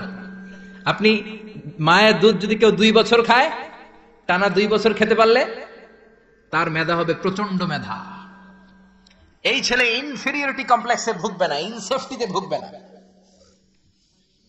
অনেক মায়েরা অসুস্থ হয়ে যায়, এজন্য খাওয়াতে পারে না, সেটা ভিন্ন ব্যাপার। আমিও খেতে পারিনি অসুস্থ হওয়ার কারণে, কিন্তু ছেলে অসুস্থ, মেয়ে অসুস্থ, মা অসুস্থ, 2 বছর আপনি দুধ খাওয়াবেন, ঠিক কিনা? যদি দুধ না খাওয়ান তাহলে ছেলে মেয়ের হক নষ্ট করলেন। অনেক মা খাওয়াইতে চায় না, আছে না নাই? যারা বলেন আছে না নাই? কিন্তু অসুস্থতার কারণে যদি কেউ না খাওয়ায় সেটা ভিন্ন ব্যাপার। এজন্য প্রথম দায়িত্ব হলো শুকরিয়া করবেন আল্লাহর, ছেলে হোক মেয়ে হোক। এরপরে জন্ম নিলে আজান দিবেন, জন্মের ৭ম দিনে আকিকা দিবেন, সুন্দর একটা নাম রাখবেন, মাথার চুল ফেলে দিবেন, তারপর 2 বছর দুধ খাওয়াবেন। এরপর ছেলে যখন আব্বু আব্বু বলে, আম্মু আম্মু বলে, হাঁটতে শিখে একটু বড় হয়েছে, সবার আগে ছেলেরে শিখাবেন কোরআন। কি শিখাবেন? সবার আগে কোরআন, পরে অন্য জ্ঞান। Teach your children the holy Quran. The holy Quran will teach your children everything. আপনি আপনার ছেলেরে কোরআন শিখান, কোরআন আপনার ছেলেরে গোটা বিশ্বটা শিখাই দিবে। সুবহানাল্লাহ কইতে মন চায় না? এজন্য একটু বড় হলেই ছেলে মেয়েরে কি শিখাবেন? আপনি ছেলে মেয়েরে সব কিছু শিখাইলেন, কোরআনটাই শিখান নাই, তার মানে আপনি কিছুই শিখান নাই। ঠিক কি না? এরপরে ছেলে মেয়েদেরকে সময় দিবেন, তাদেরকে নিয়ে ঘুরতে যাবেন, ভালোবাসবেন। বিশ্বনবী হাসান আর হুসাইনকে আদর করতে লাগলেন। হাসানকে কোলে নেয়, হুসাইন ওঠে, আবার হুসাইনকে নিলে হাসান নামে। বিশ্বনবীর সামনে দাঁড়িয়ে রইল আকরা ইবনে হাবেস আত-তামিমি নামে সাহাবী। বিশ্বনবীর নানা নাতির এই আদর ভালোবাসা দেখে আকরা বলে, ও নবী, আমাকে আল্লাহ 10টা সন্তান দিয়েছে, একটা সন্তানকেও কোনোদিন আমি চুমা দেই নাই। বিশ্বনবী বললেন, বলো কি?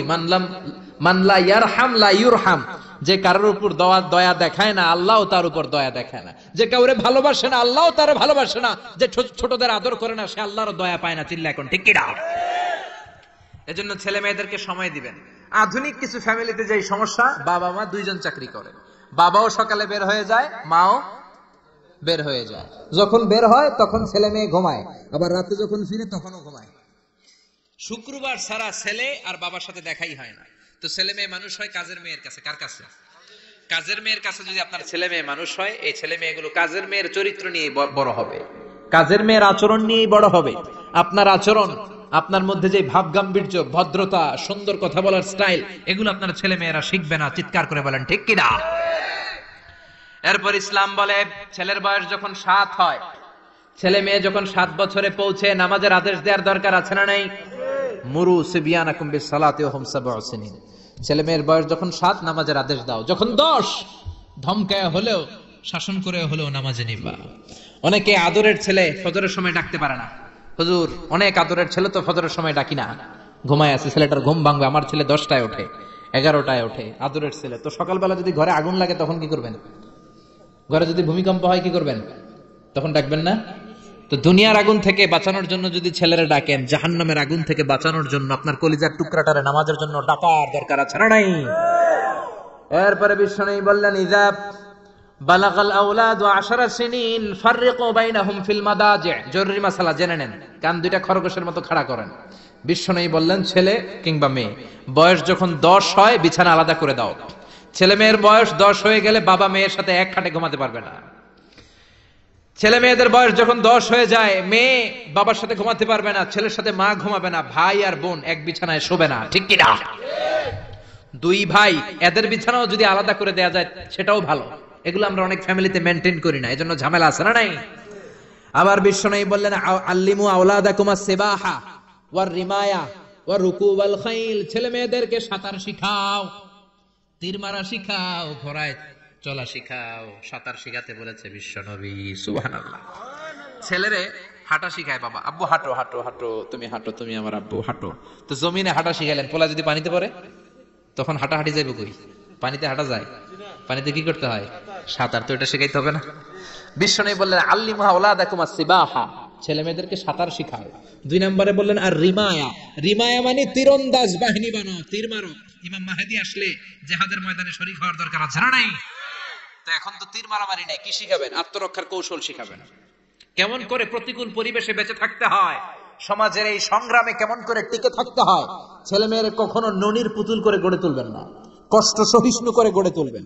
আপনি বেঁচে থাকতেই একটু কষ্ট করে করে শিখান, তাহলে তার ক্যারিয়ারটারে ব্রাইট করে দিবে কে? 3 নম্বরে বললেন, রুকুবাল খাইল, কেমন করে ঘোড়ায় চড়তে হয় শেখাও। এখন তো ঘোড়া নাই, কেমন করে গাড়িতে চড়তে হয় শিখাইবেন। ঠিক কিনা? কেমন করে সাইকেল চালাতে হয় শিখাবেন, হুন্ডা চালাতে হয় শিখাবেন। ছেলে মেয়েদের যা শেখানো দরকার শিখাই দিবেন, তাহলে ফ্যামিলিতে বরকত দিবে কে? এরপরে বিশ্বনবী বললেন, আর নিকাহ, ছেলে কিংবা মেয়ে প্রাপ্তবয়স্ক হলে বাবা মার দায়িত্ব বিয়ে দেয়া, কি দেয়া।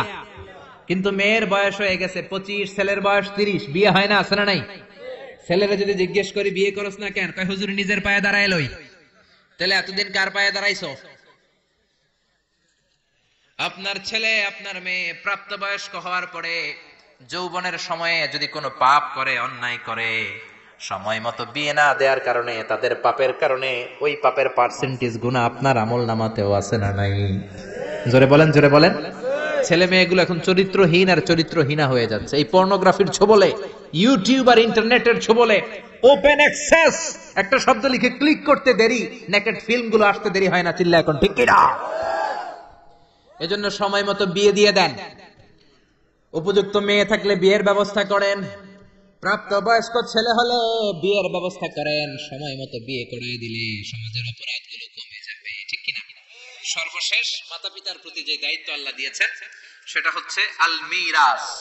কোরআনের দেয়া পদ্ধতি অনুযায়ী সম্পদ বন্টন করতে হবে। কার আইন? চিৎকার করে বলবেন, আইনটা কার? এজন্য রব্বুল আলামিন বলেন, ইউসিকুমুল্লাহু ফি আওলাদিকুম লিযযাকারি মিসলু হাযযিল উনসায়াইন।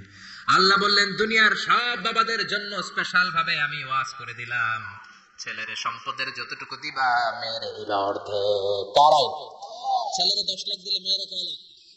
ছেলেরে 20 কানি জমি দিলে মেয়েরে? বিধানটা কার? উল্টাপাল্টা করা যাবে? তাহলে ছেলে মেয়েদের জন্য যেমনি আল্লাহ ফরজ করে দিলেন ওয়াবিল ওয়ালিদাইনি ইহসানা, আল্লাহর ইবাদতের পরে মাতা পিতার খেদমত করবা, ইহসান করবা, মাতা পিতাদের উপরও এই নিয়মগুলো আবশ্যক করে দিয়েছে কে? চিল্লায় বলেন। এজন্য ছেলে মেয়েরা পালন করবে তাদের দায়িত্ব, মাতা পিতারা দায়িত্ব পালন করবে তাদের দায়িত্ব। তাহলে সমাজটাকে জান্নাতের সমাজ বানায় দিবে কে? চিল্লায় বলেন কে? আল্লাহ তাআলা আমাদের এই কোরআনের বিধানগুলো মেনে নিয়ে আমাদের সমাজটাকে জান্নাতি সমাজ বানানোর তৌফিক দান করুক। আমরা পড়ি আমিন। আর জোরে পড়েন আমিন। যতগুলো কথা বলেছি কোরআন সুন্নাহর আলোকে বলেছি, বানিয়ে বলি নাই। তারপরেও আমার মনের অজান্তে কোনো মিস ইনফরমেশন যদি আমার মুখ ফসকে বেরিয়ে যায়, সেগুলো যেন আল্লাহ তাআলা আমাদের স্মৃতিপট থেকে মুছে দেয়। আমরা পড়ি আমিন। সত্য, সুন্দর, কল্যাণকর, হকের পক্ষে যা বললাম তার সবটুকুন আল্লাহ তাআলা প্রথমে আমাকে এবং আপনাদের সবাইকে আমলের তৌফিক দান করুক। আমরা পড়ি আমিন। আপনারা সবাই ভালো থাকবেন, সুস্থ থাকবেন, কোরআনের সাথে থাকবেন। আবার হয়তো দেখা হয়ে যাবে কোনো তাফসীরুল কোরআনের ময়দানে। সুবহানাকাল্লাহুম্মা বিহামদিকা আশহাদু আল্লা ইলাহা ইল্লা আনতা আস্তাগফিরুকা ওয়া আতুবু ইলাইক। ইয়া রাব্বি লাকাল হামদু কামা ইয়ানবাগি লিজালালি ওয়াজহিকা ওয়া আযীমি সুলতানিক। লাকাল হামদু বিল ঈমান, লাকাল হামদু বিল ইসলাম, লাকাল হামদু বিল কুরআন। রব্বানা যালামনা আনফুসানা ওয়া ইল্লাম তাগফির লানা وترحمنا لنكونن من الخاسرين. ربنا آتنا في الدنيا حسنة وفي الآخرة حسنة وقنا عذاب النار. ও জান্নাতের মালিক, জাহান্নামের মালিক, আমরা তোমার কাছে জান্নাত চাই, জাহান্নাম থেকে বাঁচতে চাই। ও আরশের মালিক, লৌহে মাহফুজের মালিক, সিদরাতুল মুনতাহার মালিক, বাইতুল মামুরের মালিক, আকাশের মালিক, জমিনের মালিক, নবমণ্ডলের মালিক, ভূমণ্ডলের মালিক। তোমার আকাশ, বাতাস, নবমণ্ডল, ভূমণ্ডল এগুলোর তুলনায় আমাদের এই হাত দুইটা একেবারেই ছোট্ট রে আল্লাহ। ছোট্ট দুটো হাত পেতে বুক ভরা আশা নিয়ে তোমার শাহী দরবারে ভিক্ষুকের মতো চেয়ে রইলাম। রব্বুল আলামিন, আমাদের হাত দুইখানা তুমি কবুল আর মঞ্জুর করে দাও। আমরা সবাই গুনাহগার, গুনাহ মোদের বেশুমার। আকাশের নিচে, জমিনের উপরে আমাদের চেয়ে বড় গুনাহগার হয়তো আর কেউ নাই। সগীরা কবিরা, জেনে না জেনে, ইচ্ছায় অনিচ্ছায় বন্ধুর পাল্লায় পড়ে, শয়তানের ধোকায় পড়ে লক্ষ লক্ষ কোটি কোটি গুনাহ করেছি। আজকের এই তাফসীরুল কোরআনের প্রোগ্রামের বরকতে, এই মাহফিলে আসার বরকতে তুমি আমাদের জিন্দেগীর সব গুনাহ খাতা মাফ করে দাও। আমার প্রবাসী ভাইয়েরা আজকে মাহফিলের জন্য অনেক প্রচেষ্টা করেছে, আল্লাহ তাদেরকে তুমি কবুল করে নাও। দেশের বাইরে আমার যে প্রবাসী ভাইয়েরা আছে, রব্বুল আলামিন সমস্ত বালা মুসিবত থেকে তাদের হেফাজত করো। রব্বুল আলামিন আমার কোন ভাই কোন মাকাসদ নিয়ে, কোন জ্বালা যন্ত্রণা নিয়ে হাত তুলেছে আমি জানি না, তোমার জানার বাকি নাই। আমার ভাইদের মনের সব নেক মাকাসদ তুমি পূরণ করে দাও। রব্বুল আলামিন সূরাত বনি ইসরাইলের আলোকে তোমার দুইটা ফয়সালার কথা আমরা জানতে পারলাম। শুধুমাত্র কেবলমাত্র একমাত্র ইবাদত হবে তোমার, আর কারো ইবাদত করা যাবে না। তোমার ইবাদত করতে করতে করতে করতে যেন আমরা মৃত্যুর কোলে ঢলে পড়তে পারি, তৌফিক দাও। মাতা পিতার প্রতি ইহসান করাকেও তুমি তোমার ইবাদতের পরে ফরজ করেছো আল্লাহ। মাতা পিতা আমাদের যাদের বেঁচে আছে খেদমত করে যেন জান্নাত কামাতে পারি, তৌফিক দাও। আমরা যারা মাতা পিতা হারিয়ে এতিমের মতো দুই হাত তুলে বসে রইলাম, আমাদের আব্বা আমার কবরটারে জান্নাতের টুকরা বানিয়ে দাও। তাদের জীবনে কোনো ভুল হয়ে থাকলে তাদের পক্ষ থেকে আমরা ক্ষমা চাই, তাদেরকে মাফ করে দাও। তাদের কবরটাকে তুমি নূর দিয়ে মুনাওয়ার করে দাও। আমাদের আব্বা আম্মার কবরটাকে তুমি জান্নাতুল ফেরদাউসের বাগান বানিয়ে দাও। রব্বুল আলামিন যারা টাকা দিয়ে, পয়সা দিয়ে, বুদ্ধি দিয়ে, পরামর্শ দিয়ে আজকের এই কোরআনের বাগানটারে সফল করলো কিয়ামতের দিন, আজকের এই মাহফিলটারে তুমি আমাদের নাজাতের ওসিলা বানিয়ে দাও। রব্বুল আলামিন সুদের সবচেয়ে ছোট্ট গুনাহ মায়ের সাথে জিনা করা, সুদের সবচেয়ে মারাত্মক গুনাহ তোমার বিরুদ্ধে যুদ্ধ করা। রব্বুল আলামিন সুদ থেকে বেঁচে আমরা যেন ব্যবসায় শামিল হতে পারি, তৌফিক দাও। আমাদের ব্যবসা বাণিজ্যে বরকত দাও, আমাদের ফ্যামিলিতে বরকত দাও। 5 ওয়াক্ত সালাত জামাতের সাথে আদায় করার তৌফিক দাও। রব্বুল আলামিন যতদিন বাঁচি কোরআন সুন্নাহ মেনে চলে যেন জীবনটারে গড়তে পারি, তৌফিক দাও। আমার বাংলার জমিনের 56,000 বর্গ মাইলের প্রতিটা ইঞ্চি মাটিকে কোরআনের ঘাঁটি হিসেবে কবুল করো। যারা হকের কথা বলে, কোরআনের কথা বলে, তাদেরকে তুমি কবুল করো। যারা মাঠে ময়দানে কোরআনের বয়ান করে, আমার ওই ভাইদেরকে কবুল করো। যারা কোরআনের কথা বলতে যে জুলুমের শিকার, তাদের তুমি কবুল করো। যারা হকের কথা প্রতিষ্ঠা করতে যে নিজেদের জীবনটা বিলিয়ে দিয়েছে, তাদের শাহাদাত তুমি কবুল করো। রব্বুল আলামিন আমাদের ছেলে মেয়েদেরকে মানুষের মতো মানুষ বানাও। আমরা যারা বাবা মা হয়েছি, আমাদের উপর যে দায়িত্বগুলো পালনের তৌফিক দাও। আমাদের ফ্যামিলি গুলার জান্নাতি ফ্যামিলি বানিয়ে দাও। আর মৃত্যুর পূর্ব মুহূর্তে বিশ্বনবীর শেখানো ওই মধুরতম কালিমাটুকুন জপতে জপতে ঈমান নিয়ে যেন আমরা সবাই বিদায় নিতে পারি। লা ইলাহা ইল্লাল্লাহু মুহাম্মাদুর রাসূলুল্লাহ সাল্লাল্লাহু আলাইহি ওয়াসাল্লাম।